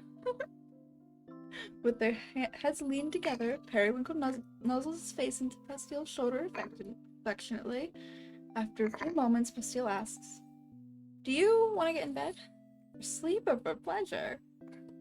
That's up to you. Periwinkle stands and turns around to take Pastille's hands. Come then. Oh my god, oh my god, oh my god, oh my god, oh my god, oh my god, oh my god. Whoa.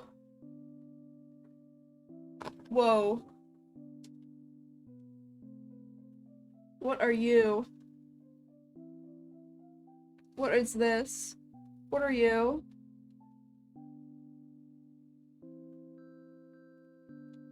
Guys,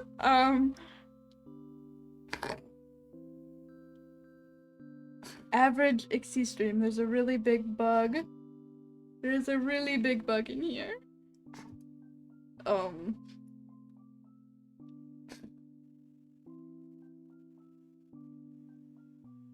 Oh, I just put that in the spot. No, just climb off of it, you idiot. You idiot. Climb off of it. Detach! Go be free! Go be free! Are you really climbing over to my mouse?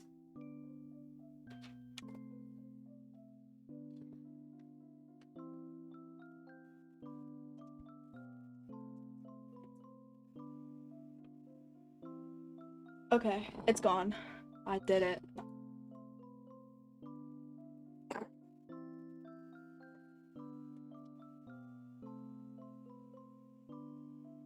Dude, what was that?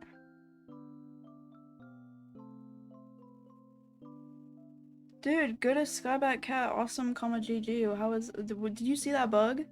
Did you see that bug too? Look at it. Look. No, it's gone. It's out the window. That was a massive bug. Wow. Oh, do not.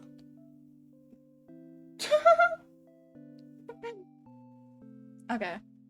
He leads him into the bedroom, closing the door behind him. But when he does, Pastel speaks up again. No, I'm still finding it hard to believe there's no one else you're close to. Oh my gosh, please do not stop dropping my frames, please. 2 is a reasonable number.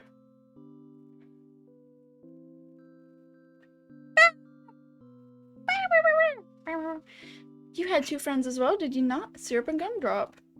Fair point, but counting you makes 3. Girl!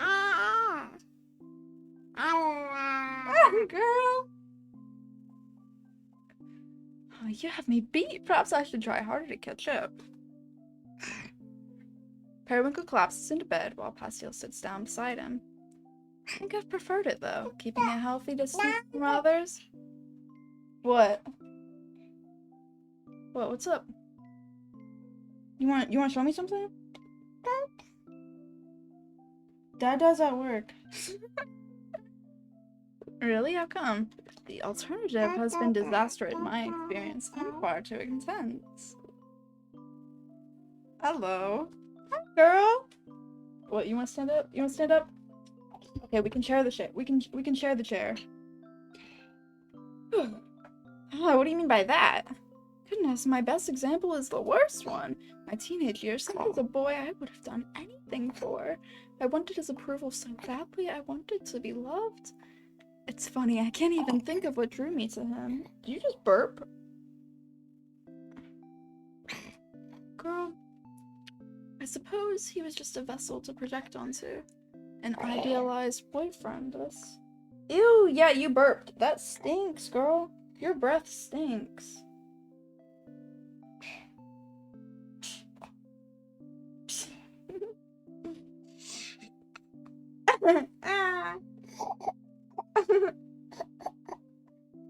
You wanna laugh so bad? Okay. This shortcut to happiness. Poor guy, he didn't know what to do with the torrent of feelings I've been forcing on him when we were young. Oh, girl!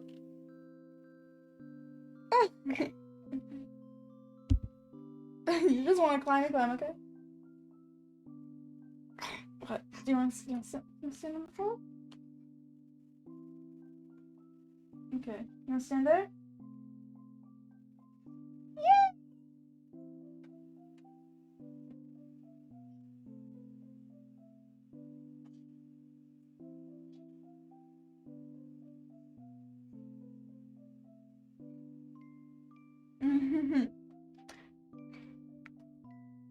A love like that is much too painful, if it can even be called love. You wanna hold my hand? Are you good? You good to stand up? It took some practice to be able to separate the emotions out. To be able to indulge in the romantic and sexual energy I craved while protecting my fragile heart. But ever since I figured it out, I've gotten to experience all sorts of love through these casual flings. What am I saying? It's perfect for me, the ideal life, really. Don't listen to me, Pastille. I don't know if your heart is as fragile as you think. You don't believe me? Despite what it seems, I have the heart of an innocent maiden. I don't know about innocent, but... Pastille leans forward and lays his head on Periwinkle's chest. Sounds pretty strong to me. It's beating harder now. Because you suddenly embraced me. See, this is what I mean by fragile. Periwinkle struggles out from under him, and the pair sits facing each other on the bed. You know, at first I thought romantic stuff was just a formality for you. But you actually love it, huh? Are you only realizing that now? I guess not. What are you trying to say, Pastille? That it's okay for me to love you? That I'll be safe? Then hurry up and kiss me. Okay, sorry to keep you waiting. Pastille closes the distance between them. Oh, you look up, you see boys kissing on the screen, and you start smiling, huh?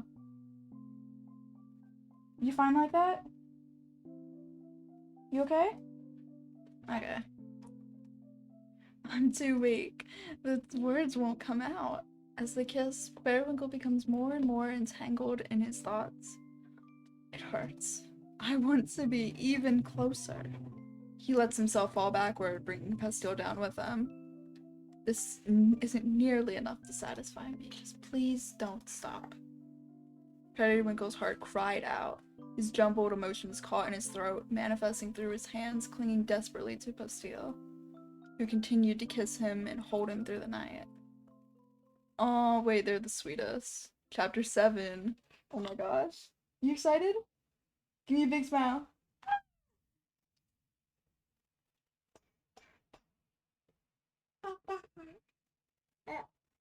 What? What's up? You wanna come back?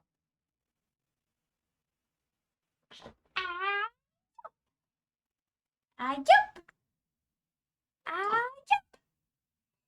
Yup! You able to sit? You able to sit? Or no? No sitting? Can you sit? The next morning, Periwinkle steps out under his doorstep with a heavy sigh. Oh, Livy? I mean, oops. Okay. If I lay around in bed all day, I'll only feel more miserable. Bop. I need to stop avoiding my work. I have to talk to a strategist. You just want to explore, huh? Okay, hold up. Let's go. Let's go take you back. Let's go take you back. Back to my house.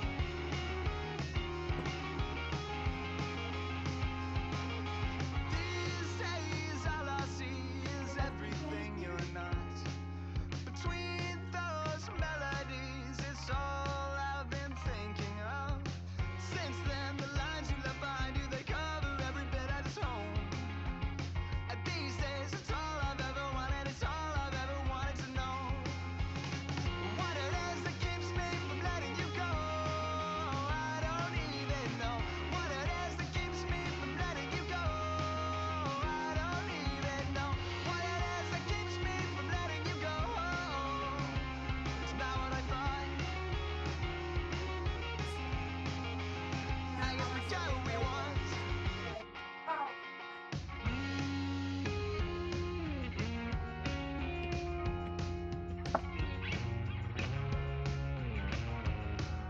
My freaking ankle. These days all I My hear freaking are ankle. words that I forgot. And of those memories, I'd rather lose the light. Okay. I'm back.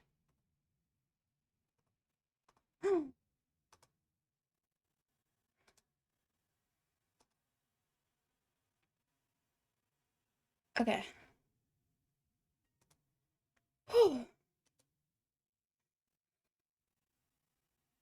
What's going on? Oh, I need to stop avoiding my work. I have to talk to Astragalus.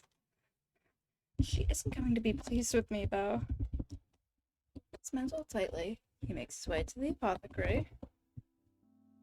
When he arrives, Astragalus is preoccupied with rearranging some of her merchandise. She turns abruptly at the unexpected sound of the door's chime. Hey, we're not open yet. Periwinkle? Good morning, Astragalus. I haven't seen you all month. I barely recognized you under that hood. It's about to come and knock on your damn door if you didn't show your face here soon. You've got a huge backlog of orders waiting. I can't take them. My magic is useless. What do you mean, useless? Periwinkle immediately hands over one of his pale pink vials. This is all I can make. It's been this way for ages. Let's see. Astragalus unscrews the top and eyes Periwinkle suspiciously before giving it a whiff. Wow, that's powerful. Not bad though, warms me right up. Could stand to be diluted a little just to make it a little less overwhelming. So what's got you stuck on a scent like this? It's Hestiel. He's ruined me. I'll never be able to return to the way I was before. I see. So things got complicated just like I warned you. I love him so much, I think I might die. Come on, back room, now. Periwinkle nods and obediently follows Astragalus into a private office. He quietly takes in his surroundings before she suddenly turns to him with a raised finger. Don't touch anything. Astragalus drags a beanbag chair out from the corner and plops it in the middle of the room unceremoniously. Sit. It's dusty. You're such a diva. She gives it a couple good smacks, beating the dust into the air instead. Now sit. Very well. He complies, and Astragalus spins her office chair around to face him. Alright, Periwinkle, here's what's gonna happen. I'm gonna brew us up some tea, and you're gonna explain everything from the beginning. Explain what? About Pastille, even the stuff I already know. Everything from the top. Everything? Skip the bedroom details, obviously. Just walk me through anything important that happened since you met. I don't want to. Reliving it all is only going to make things worse. Astragalus stands and walks over to her cuddle to start the tea. Alright, you lovesick dolt. You want to know why exactly your magic's been stuck like that? It's because you don't have an outlet for all those emotions. Instead, you keep bottling them up. Literally, I guess. It's all that comes out because it's all there is inside of you. So let it all out. What? You think I'm gonna judge you? No, I don't know. Would you rather split it all to him instead? I can't. It's all too much. Then tell it to me, a neutral third party. Actually, I can't say that I'm neutral. I'd need to find a new supplier if you couldn't fill my orders anymore. I do feel a little more at ease imagining this is all a business matter for you. Then just think of it like that. Astragalus pours the tea and returns to her seat with 2 mugs in hand. There we go. With a heavy sigh, Periwinkle finally relents and begins the story. I told her everything I could think of. My first impressions of him, how he continuously subverted my expectations. My mistakes, appearing where I shouldn't have, then going into a desperate spiral as I tried to rid myself of the guilt over it. How he was the one to come to apologize afterward. Our date that day, which was so wonderful, but which also laid bare the feelings I was too afraid to acknowledge.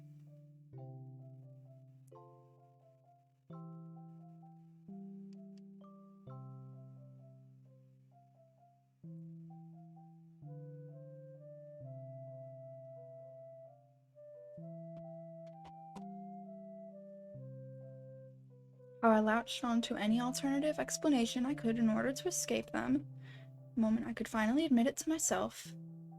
All the ways he'd changed my life for the better. how we grew closer and closer while I held those feelings tighter to my chest. I told her how he had finally worked up the courage to introduce me to his friends. How his hand trembled in mine as we walked out the door together. This point of contention, a far-off goal I had decided would have to be met before advancing. Everything, until the state I'm in now, useless, paralyzed, and sobbing. Stragulus listened patiently through all of it. She asked questions from time to time, clarifications on the time frame, certain details. Her reaffirming comments offered such comfort, such relief to this pain I'd kept confined to my own heart. Till finally, I had nothing left to say. Stragulus sits back in her chair and heaves a sigh. So, how are you feeling? There's a certain clarity in laying it all out at once, but I still don't know what I can do to push things forward. How could I even handle the rejection? He won't reject you. What makes you so certain? That boy is madly in love with you. Why would he devote all that time and energy to making you happy? Because I'm great in bed, obviously. Quit deflecting. You know that's not all it is. I don't want to leave any room for doubt. If I were to confess now and it didn't go well, I'd be destroyed beyond repair. That's why if I'm not going to say it, I want it to be a sure thing. Life ain't about short things. Even so, I'm going to wait for the opportune moment before exposing my vulnerable heart. As long as you've got a plan. Stragulus leans down to pick up Periwinkle's empty mug, then holds it out in front of them. Try magic again. Whatever scent you want, pour it right into the cup. Periwinkle nervously draws his wand, holds it out to the cup, then closes his eyes and taps. Is it chamomile? It isn't pink! Cured. Yeah, dumbass, did you forget this is an apothecary? It is, isn't it? Next time you've got a problem with your magic, don't sit around crying about it on your own. Come straight to me and I'll fix you up. Thank you. I'm truly glad that we're friends. I would be lost without you. Business associates. Don't forget I've got loads of orders for you now that you're back to normal. I'll go home and fill them right away, but first, may I hug you? Not a chance. Here's for the show. You'll accept my platonic affection one day.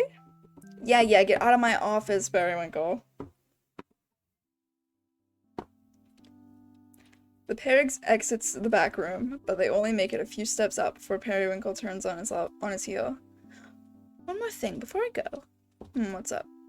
I've been curious to ask. Last time I was here, you told me that magic can be interpreted as a judge of one's character. Oh, right, when I changed my mind about Bastille. Yes, precisely. It's rather impressive that you could see through to his true nature despite having only just met. Sure, but he was pretty easy to read. Don't be too impressed. Well, what? What does my magic say about me? I'm dying to know. Your magic was always lively and carefree. Compassionate too, like Bastille's. How can you possibly read something like carefree from perfume? Hey, I'm just telling you the vibes I've gotten over the years. Your aromas prioritized pleasure, but there was definitely a hint of loneliness in them too. Alright, now I know you're making things up. I've always had someone to keep me company. And just because you always got someone around doesn't mean you can't be lonely. And I suppose someone like you would know a thing or two about loneliness, huh? I'm not lonely at all. In fact, I prefer to be alone. You, on the other hand, can't stand it even for a second, so you always run off chasing someone to fill the void. Well, that certainly isn't true. The peach stuff you gave me earlier was pure loneliness. It was crying out like, please, Bastille, never leave me. This isn't fun anymore. Forget that I asked. Sorry, couldn't resist. I suppose you're right, though. I haven't been able to tell him that in words. I can't keep holding back. He has to know, no matter the outcome.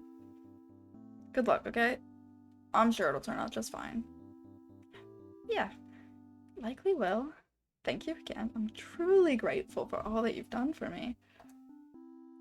Stragulus waves him off, and Periwinkle leaves the apothecary with new resolve.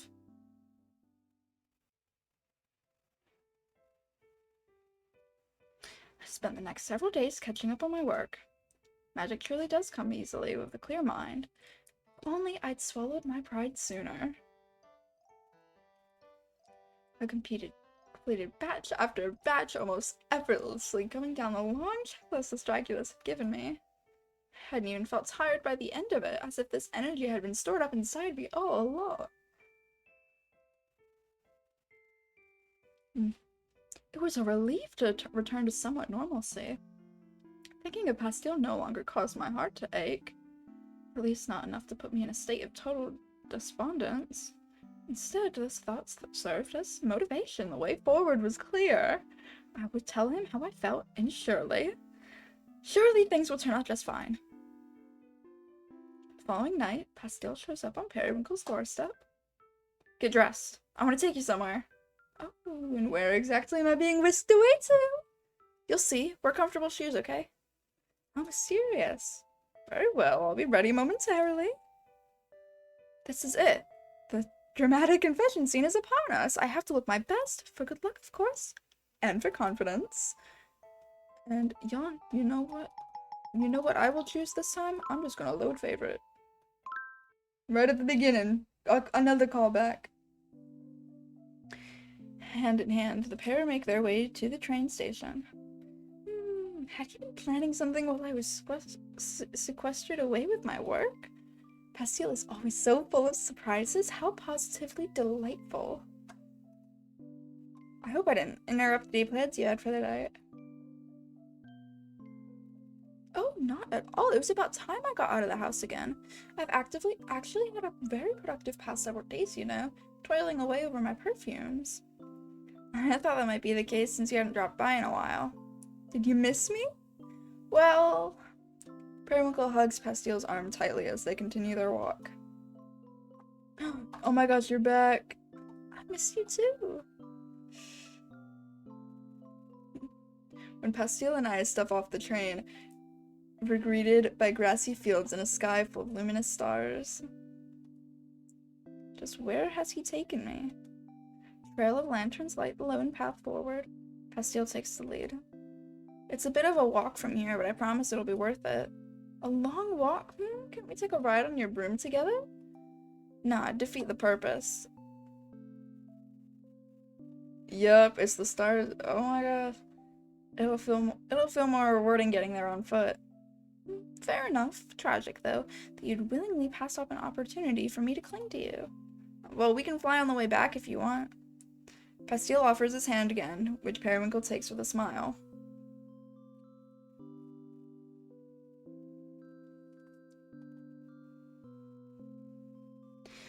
Tell me more about your relationship with magic.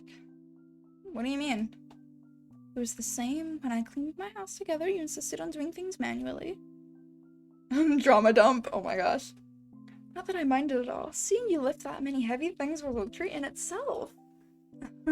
Well, ever since I was young, it was clear that I was, ridiculously talented, as they put it. My mom's wanted me to be a traditional witch. They enrolled me in one of the top schools, so I could learn from the best. It was an all-girls school, though. Guess I was young enough that no one realized I was a boy.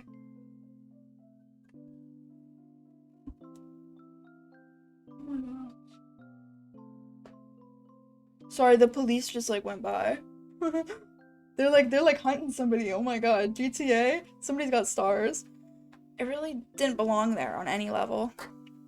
But I kept at it as long as I could, just enough to keep my parents happy until I could go out and live on my own. I still don't understand exactly why, but I always felt uncomfortable using my magic. It felt like cheating, like this kind of power shouldn't come so easily. Sai thought so too. Guess that's why I latched onto her when we met. Used to really hate magic, which worked out perfectly for me. It was a good excuse to pretend to be a regular human like her. So that's what I did. For the past 7 years? 7 years? That's quite a long time. Yeah, but there was enough to distract. Oh, there was a lot to distract me back then. It took a while to get Atelier Suites up and running. And Sai did eventually find out. I thought she'd disown me when she did. But instead, she told me I shouldn't have hid it. Even though I doubt we would have become friends if I told her from the beginning. Quite impossible to please. You have no idea. But ever since she said that, I've been able to start embracing magic again, on my own terms. I'm beginning to grasp why he values her so highly. Sorry that I keep talking about myself. Don't apologize, I'm the one who asked. Besides, I'm content to listen. Stay as much as you like. Thanks. Periwinkle gives Pastile's hand a reassuring squeeze. I love him. I have to find the right moment to tell him that. Should it be now, during this romantic walk? But he's still yet to reveal our destination. What do you have in store for me, Pastile? Stupid freaking fly.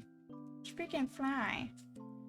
I think I might be too used to how Sai is. She's usually so preoccupied with her own stuff.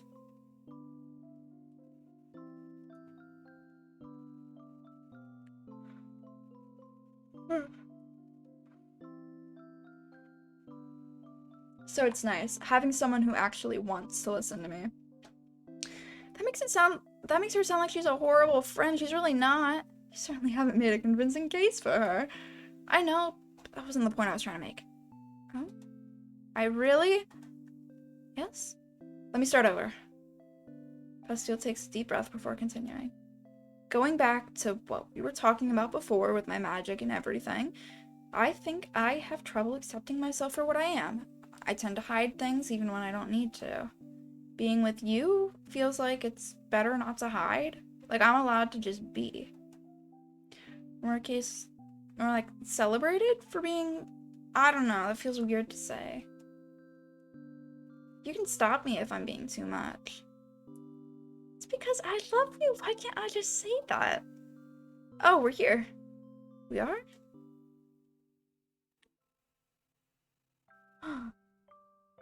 When we came up over the hill, the vastness of the night sky overwhelmed me. But more than that, the field of small blue flowers that stretched as far as the eye could see matched it so perfectly. Pastile! They're periwinkles. When I looked up where to find some, I found out about this place. Apparently, it's a famous date spot. I thought you'd like to see it, so... I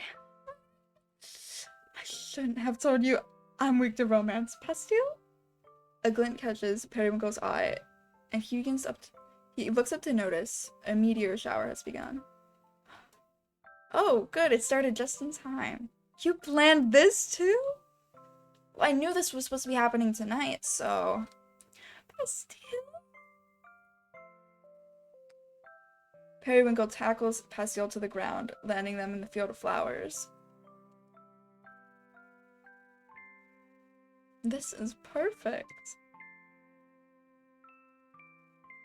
I don't know what else to say. I'm speechless. I guess I went a little overboard. They are so gay.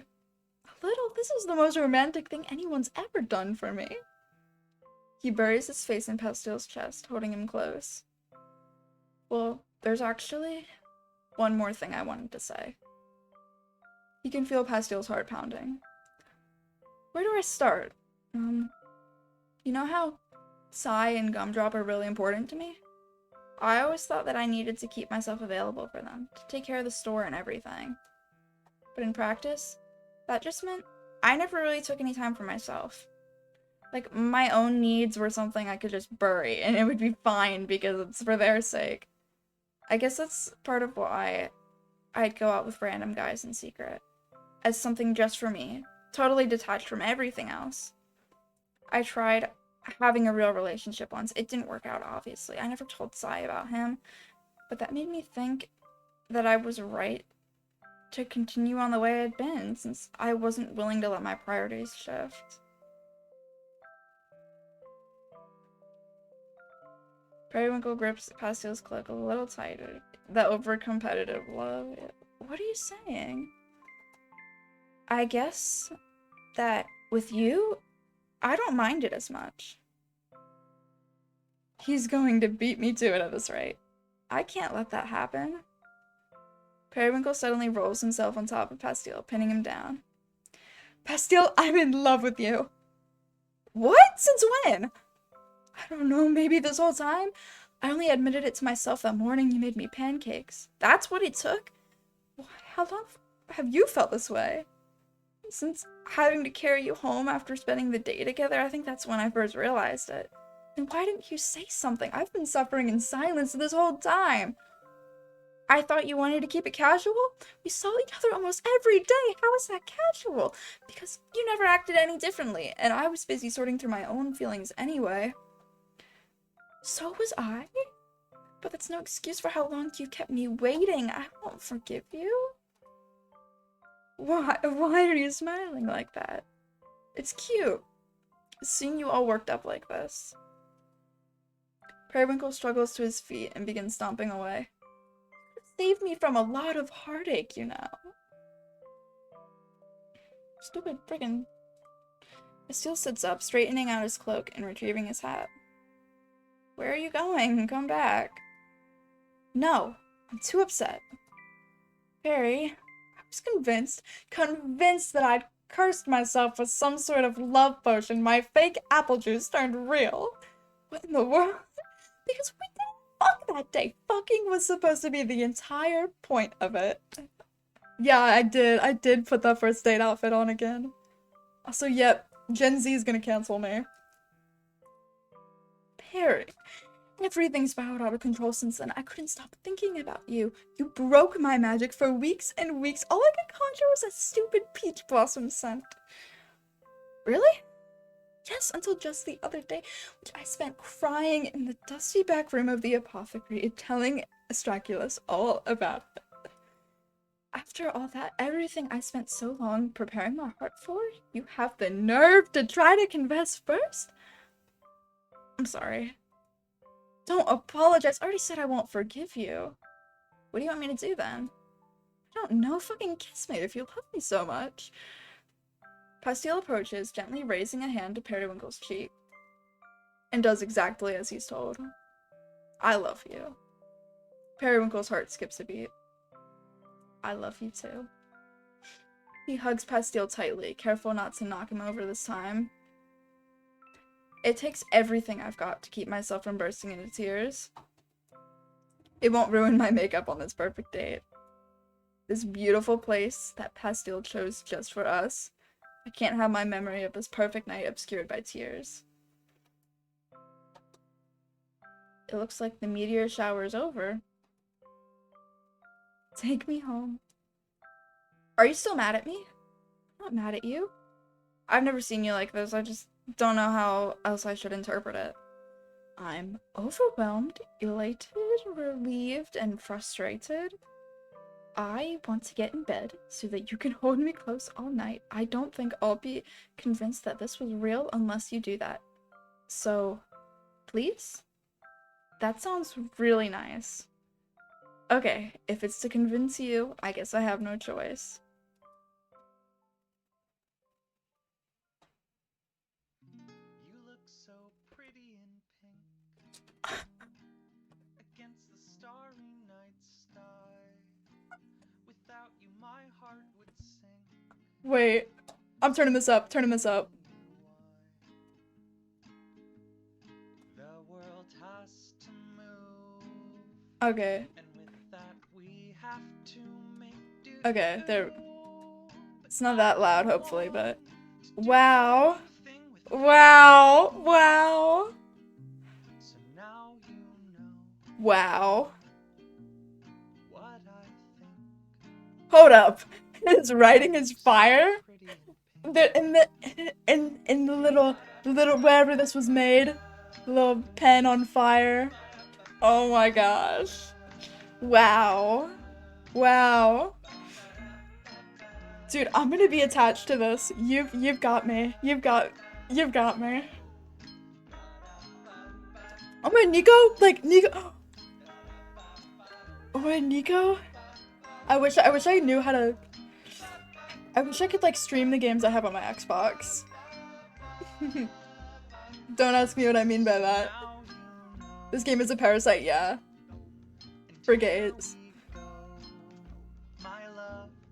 I'm the exception. Oh my god, there's a massive bug. Another one. Another one, thank you. Who wants to see the bug I got? Wait, I forgot I had something open on my phone. Oh, there's a big bug.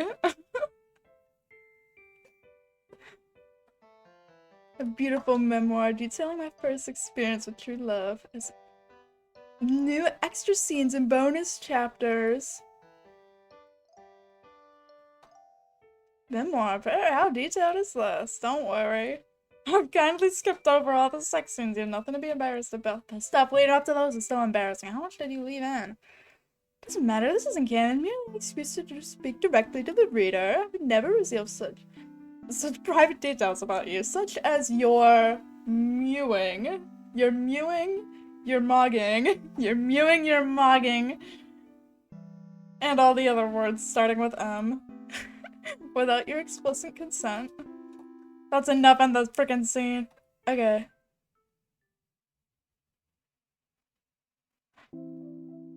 Oh my gosh. What are the extras? Okay. I think tomorrow, because I did want to do a short stream. I wanted to do a short, I want to do like a short stream eventually. Maybe tomorrow or Saturday. I think. How long is the extra content? Because if it's not that long, oh, it's 10 minutes total. Okay. Because I was gonna say, I was like, because it said chapters, so I was like, maybe I should do this a different day. But if it's only like 10, let's see the art gallery. Let's see.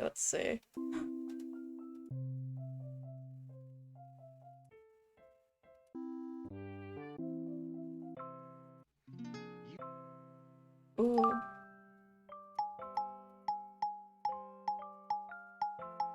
Aww. Okay. Concept art. Aww. They're so cute. Okay. Let's see. Extra scenes. The busted lamp. Okay. Today, Astragalus has asked Pastille to work his magic on her busted lamp. He happily agrees. Meanwhile, Periwinkle looks on, arms folded and pouting. There, how does it look? It's not exactly like it was before, but beggars can't be choosers. It'd help if I knew the original shape. I had to guess from looking at the pieces. Not better this than a pile of glass. Thanks, kiddo. You should probably do something to fix your boyfriend's face next. Ooh.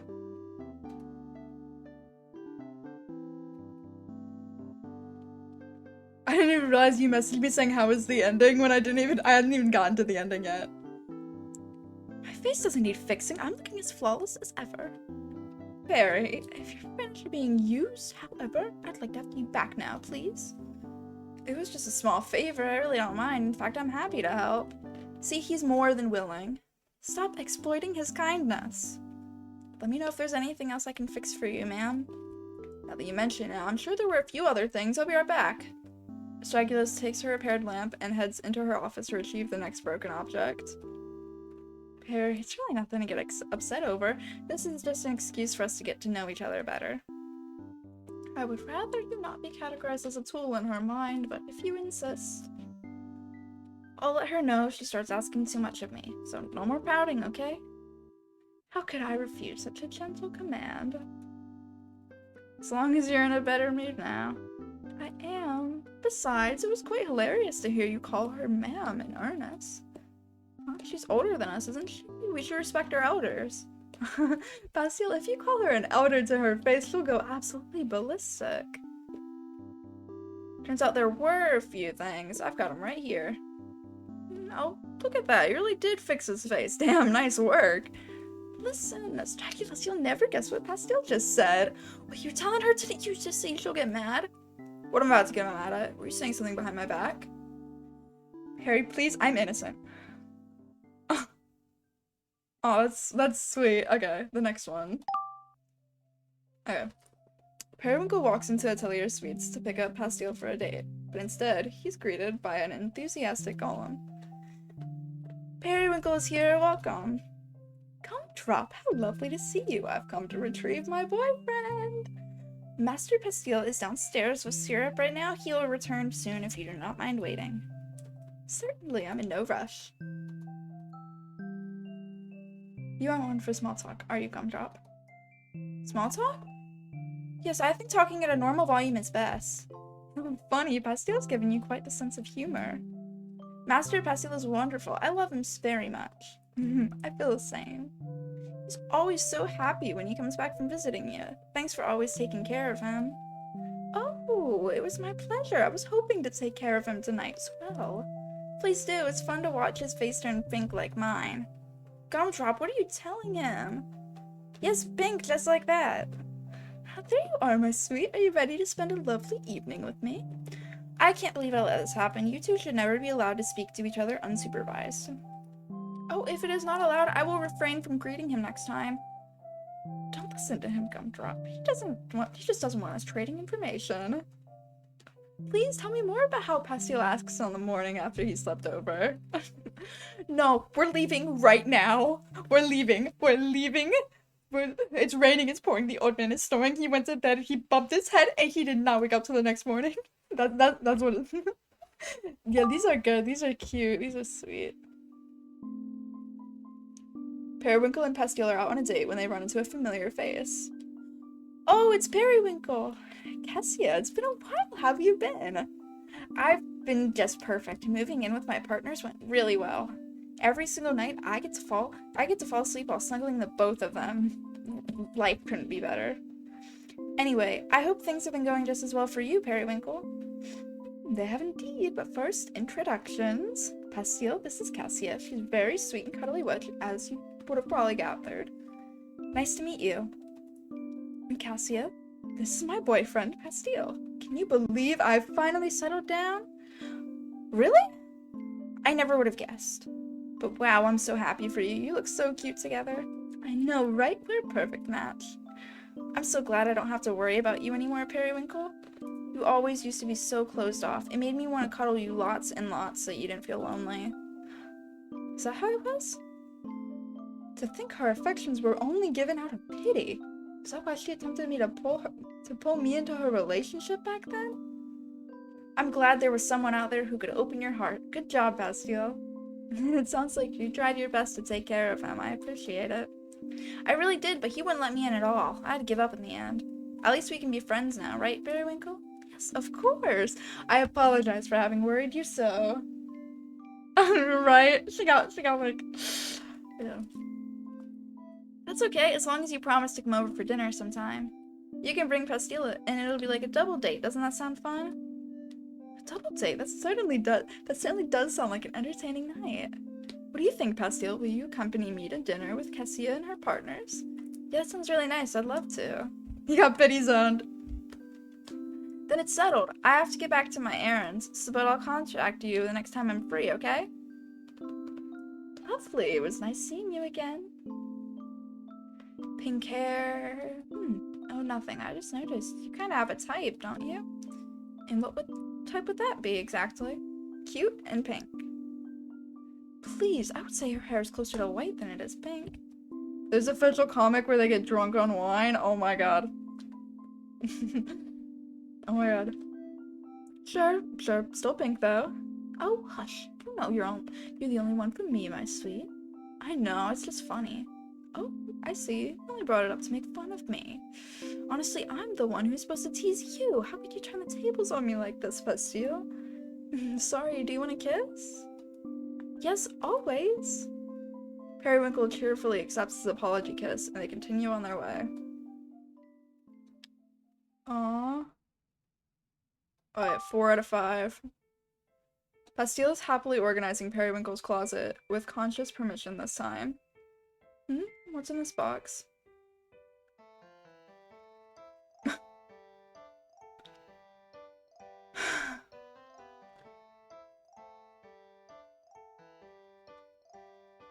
No, I'm pretty sure that's not what's in here. What a boring reaction. How can you be so sure? Because if it was, I probably would have known about it by now. What did you just say in my chat? What did you just say in my chat?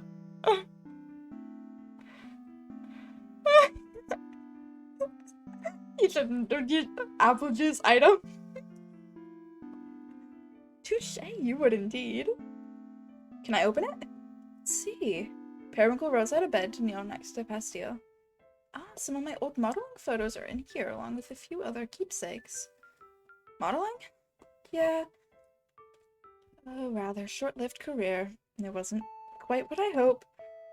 Being made to look the way someone else wants. I'm much happier dressing myself, thank you. I am not some doll. I'm thinking of good synonyms. They call me Shakespeare. I think they call you Shakespeare. No, I'm playing. It's a joke. It's a joke. Gen Z, don't, Gen Z. Mm-mm, mm-mm. Nothing against other models, of course. It just wasn't for me. You can look through them if you'd like. I only kept the ones I look best in. I'm sorry I called you that. I'm sorry I called you that. You've gotten so quiet. What kind of naughty photos are you imagining? I just didn't want to intrude on your past. Intrude all you like. My past, present, and future are all yours for the taking, my sweet. Okay, I'm looking. Pastille opens the box and picks up a small stack of photos contained within. Periwinkle watches over his shoulder as he goes through them. It's been a while since I've seen these. Goodness, I look so unhappy in some of them. Could I keep one? Hmm? Sorry, I hope that's not weird to ask. You just look really nice in this one in particular. You chose one of the only ones where I actually like what I'm wearing. How did you guess? Take it. The rest can be thrown away. I don't need them anymore. Okay, maybe I should take more than one then. If it's more photos than you want, I can take sexier ones for you. Never mind. I'm gonna be too embarrassed to even look at these on my own anyway. It's fine. In that case, could I take sexy photos of you instead?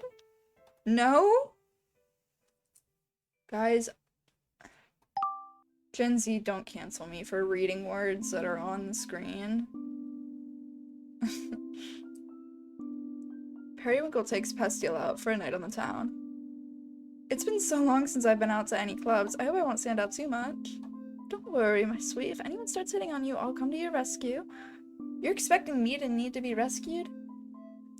Periwinkle, glad to see you finally return to the nightlife. Oh, you've already picked someone up before even walking into the club? You work faster than ever. I picked this one up a long time ago. Allow me to introduce you. This is my boyfriend, Pastille. Hello, nice to meet you. Did I hear that right? Does this mean Periwinkle's taken himself off the market? That's correct. I wanted all you gossips to see us together tonight. Start spreading the word. Wait, is that really why you invited me out? A secondary gain, my sweet. You should have known I'd want to show you off. Perry, what a cute pic. Any chance you'd consider an open relationship? Absolutely not. I refuse to share. You sure? He looks like he might want to. Past you? No, it's not that. I'm just flattered, I guess. But still, no. No, thank you. See, we aren't the polyamorous type at all. You never stood a chance. Well, congrats to the happy couple. I'm headed inside, so see you around. Farewell. Perhaps that single interaction was enough to accomplish my goal. We can return home if you'd like. Are you sure you're not just saying that because you got a little jealous? Yeah.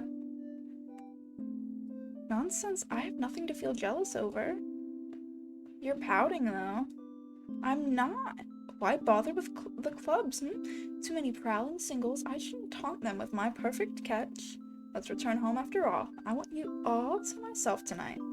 See, you did get jealous. You're being extra possessive. No, I just figured, why tire ourselves out on a dance floor when we could go straight to tiring ourselves out in bed?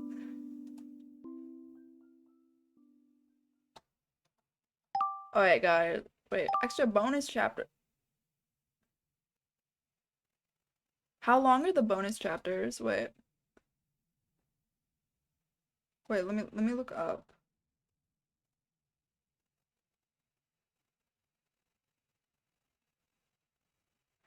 Bro, this how long to beat website is a lie. This how long to beat website, it's saying this game. It says completionist 1 hour 49 minutes. 1 hour 49 minutes, come on now. Like, that's like for the whole game that it said. Oh wait, I clicked on the wrong one. Oops.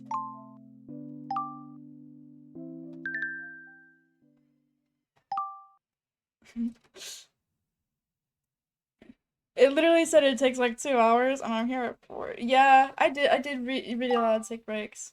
But still. Periwinkle is strolling through town when he comes across a certain candy store.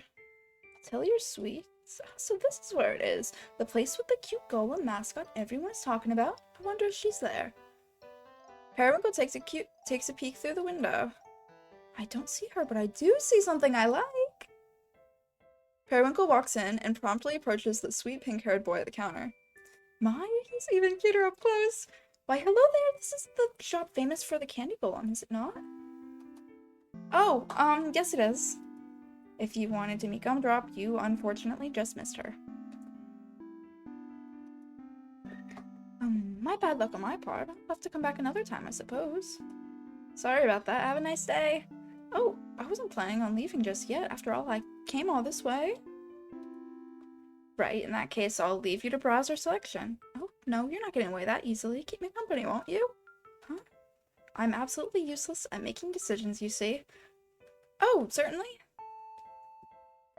Visibly flustered by Periwinkle's words, a pink-haired boy comes out from behind the counter to assist the customer. Do you have a favorite type of candy, or maybe flavor, or anything to narrow it down? I'm a little fickle. What would you recommend? Well, these ones have been pretty popular lately. He gestures to the shelf in front of them. Periwinkle takes a step closer. I'm not asking what's popular, I'm asking what you'd recommend, mister. Pastille. Pastille? Is that why you decided to work at a candy shop? Because of your name? No, I just ended up here. I don't think I've ever tried pastilles before. How do you say they compare to your other candies? I'm not sure how to answer that. Periwinkle leans a little closer. Suppose I'll have to taste for myself, Okay, I'll ring you up. Pastille retreats behind the counter once more. Periwinkle can hardly keep himself from giggling with delight. Oh, this one is going to be fun. Oh, that's sweet. Alright, this one. Pastille dismounts his broom, careful not to let the sleeping Periwinkle slip from his shoulders. Time to wake up, Perry. I need your house key. Okay, well, I can't just leave you on your doorstep, so pardon me. Pastille searches Periwinkle's pockets until his fingers brush against what might be a keychain. And when he pulls it out... Oh, what a cute character. Want to tell me what it's from, or are you still sound asleep? Periwinkle's hand slipped under Pastille's jacket as he snuggles into him, rubbing his chest before settling once more. Are you awake or not? Okay, I found your keys, so let's get you in bed. Pastille unlocks the door and carries Periwinkle inside. When they reach the bedroom, Pastille gently lays him in bed. Now's your last chance to wake up. Despite his prodding, Periwinkle is unresponsive. I have to change you myself, don't I? Where are your pajamas? Pastille opens and closes each dresser drawer till he finally comes across Periwinkle's sleepwear. Here we go. This one looks easy to slip on. He returns to Periwinkle on the bed and gets to work undressing him. There, you're all tucked in, so I guess I'll head out. Good night, Perry. As Pastille shifts himself off the edge of the bed to leave, Periwinkle sleepily grabs onto his sleeve, stopping him in his tracks. Stay. Perry? It's really tempting. It's really, really tempting. So tempting that it scares me a little. Pastille takes Periwinkle's hand and tucks it back under the blanket. Sleep well, okay? I have to head back. Sai's already gonna ask all sorts of questions. It was only supposed to be a few hours, but I was having too much fun. I couldn't just... This is serious, isn't it? Pastille, hurriedly makes his way out the door, a hand over his mouth to hide his troubled expression. Oh. Oh wait, the last one, the epilogue, if anything. That night, the two of them lay in bed together, wrapped comfortably in each other's arms. Say it again. I love you. Periwinkle hugs him tighter each time, before pulling back to ask for more. Again! I love you. He snuggles up to him as close as he possibly can. Once more? Pastille whispers it in his ear this time. I love you. You can't get enough, can you? How can I? This is my ultimate fantasy. Pastille kisses his forehead. Oops. You're so cute. I love you, Pastille. I love you too. Again. This embarrassing display continued through the night, only stopping once Periwinkle fell asleep in Pastille's arms. And that's it. Oh my gosh. Oh my gosh. Wow. Wow. Wow. Wow. Wow. Banger. That was a banger. It's been 4 hours and 15 minutes. This is long. This took longer than me playing Class of '09. But then again, I also like talked for a while at the beginning. Woke, created, well-written character. Impossible. This was really good. I loved this so much, and I'm so glad that you recommended it to me. I have like an hour until I have to leave. I could sit and like talk for a minute, but hold up, let's go back to here. I'm gonna close out of it. Ooh. I'm gonna close out of it. I did it. That was so much fun. That was so good. Like let me turn on music. Why does it like always start with this? I need more I need more music. I need more music. Also, that's definitely way too loud. That's way too loud. There's a little website with more art too, and a whole webcomic and 2 spicy comics. A little extra art on Nami's socials. It's insane. Oh my gosh. No way. What's music I can turn on? Ooh. No, that's not it. That's not it. I don't want rain sounds. I don't want rain sounds. Tomorrow the Good Kid acoustic comes out. I'm going through my recommended to try to find like music to put on. And I see Who Killed Minecraft Man, Minecraft animation in my recommended. I see my own stream playlist in my recommended. Okay. I've been listening to too much music on here. What in the world? There's a Tubbo bod.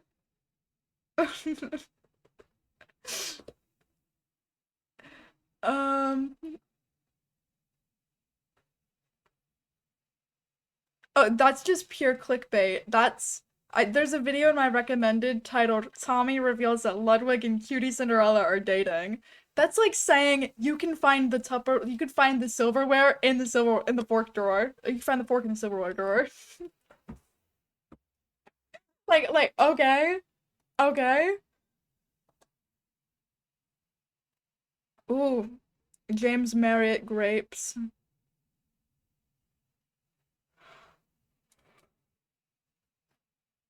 Oh, that's Bath and Body Works texting me.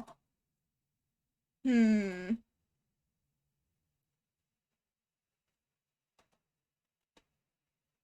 Spoiler alert, man named John is a man. Oh my gosh.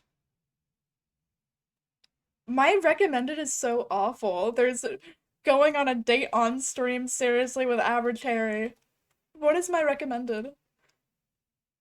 I don't even know. Gucky VODs. I've never watched Gucky actually. Tommy destroys woke left haters. What is my recommended? I need to do like, yeah, I need to do I need to do something to fix my recommended. Ooh, 2 hours of the PS2 menu ambiance. Okay, this is gonna be good music.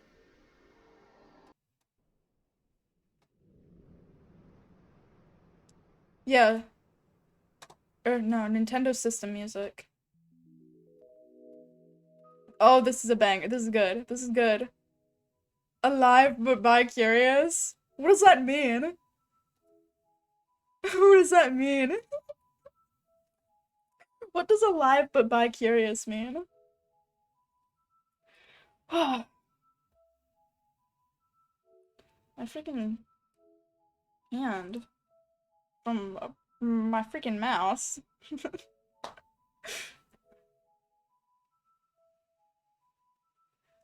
I don't even. I have an appointment in like less than 2 hours, and I leave in like an hour from now because I have to walk. I have to walk downtown. I think today is the day that I will go and buy the book I wanted to go buy. I think I will do that because I've been wanting to get back into writing, and I've been working on some stuff. Wait. Actually, before I end, I'll show a little sneak peek of what I've been working on. I can find it. I found it. I found it.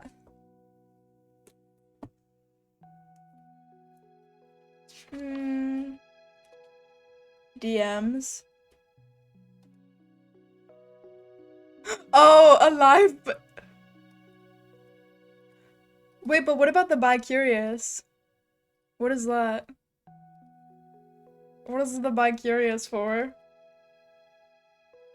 Is it because of the thing that it said like Tommy destroying woke left haters?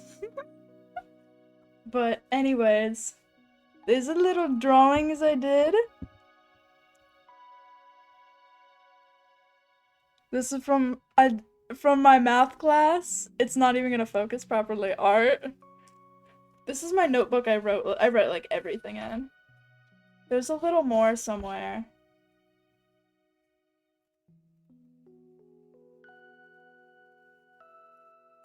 Okay, this one I'm gonna cover up with,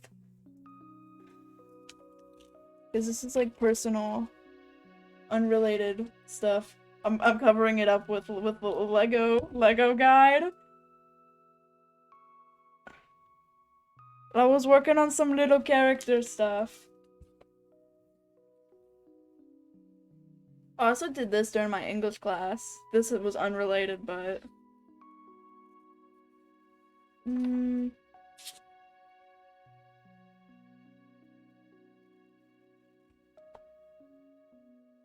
okay, this is something I need to cover because that was also personal in my math notes. Oh.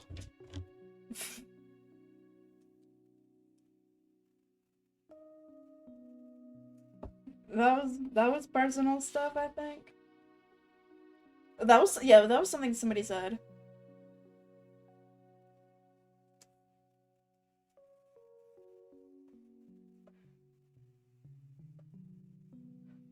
Little doodles.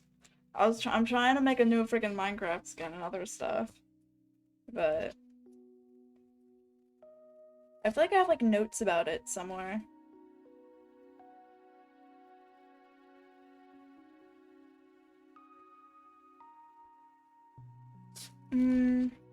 Oh, that was a project I was supposed to work on that I couldn't.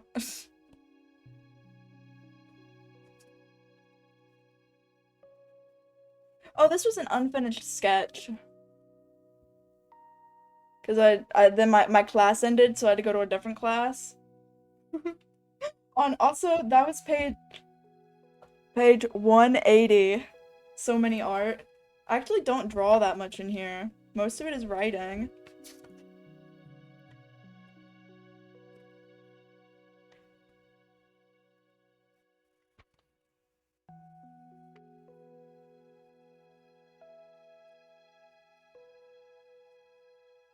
Wait, what?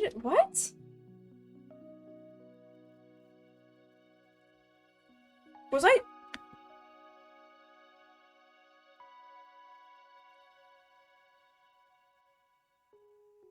Sorry, I was like flipping through the pages and I just randomly see in like a random sentence it says goodus. And I was like, what?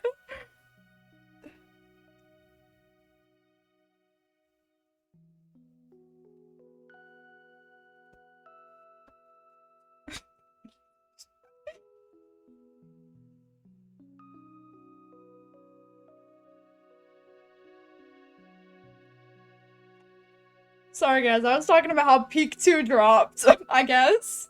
No, that was like a month ago. That was like a month ago that I wrote that was from. I write about like freaking everything. From like notes on stuff I want to do to this is like my English teacher makes us write for like 10-15 minutes at the beginning of every class, and this is what I write.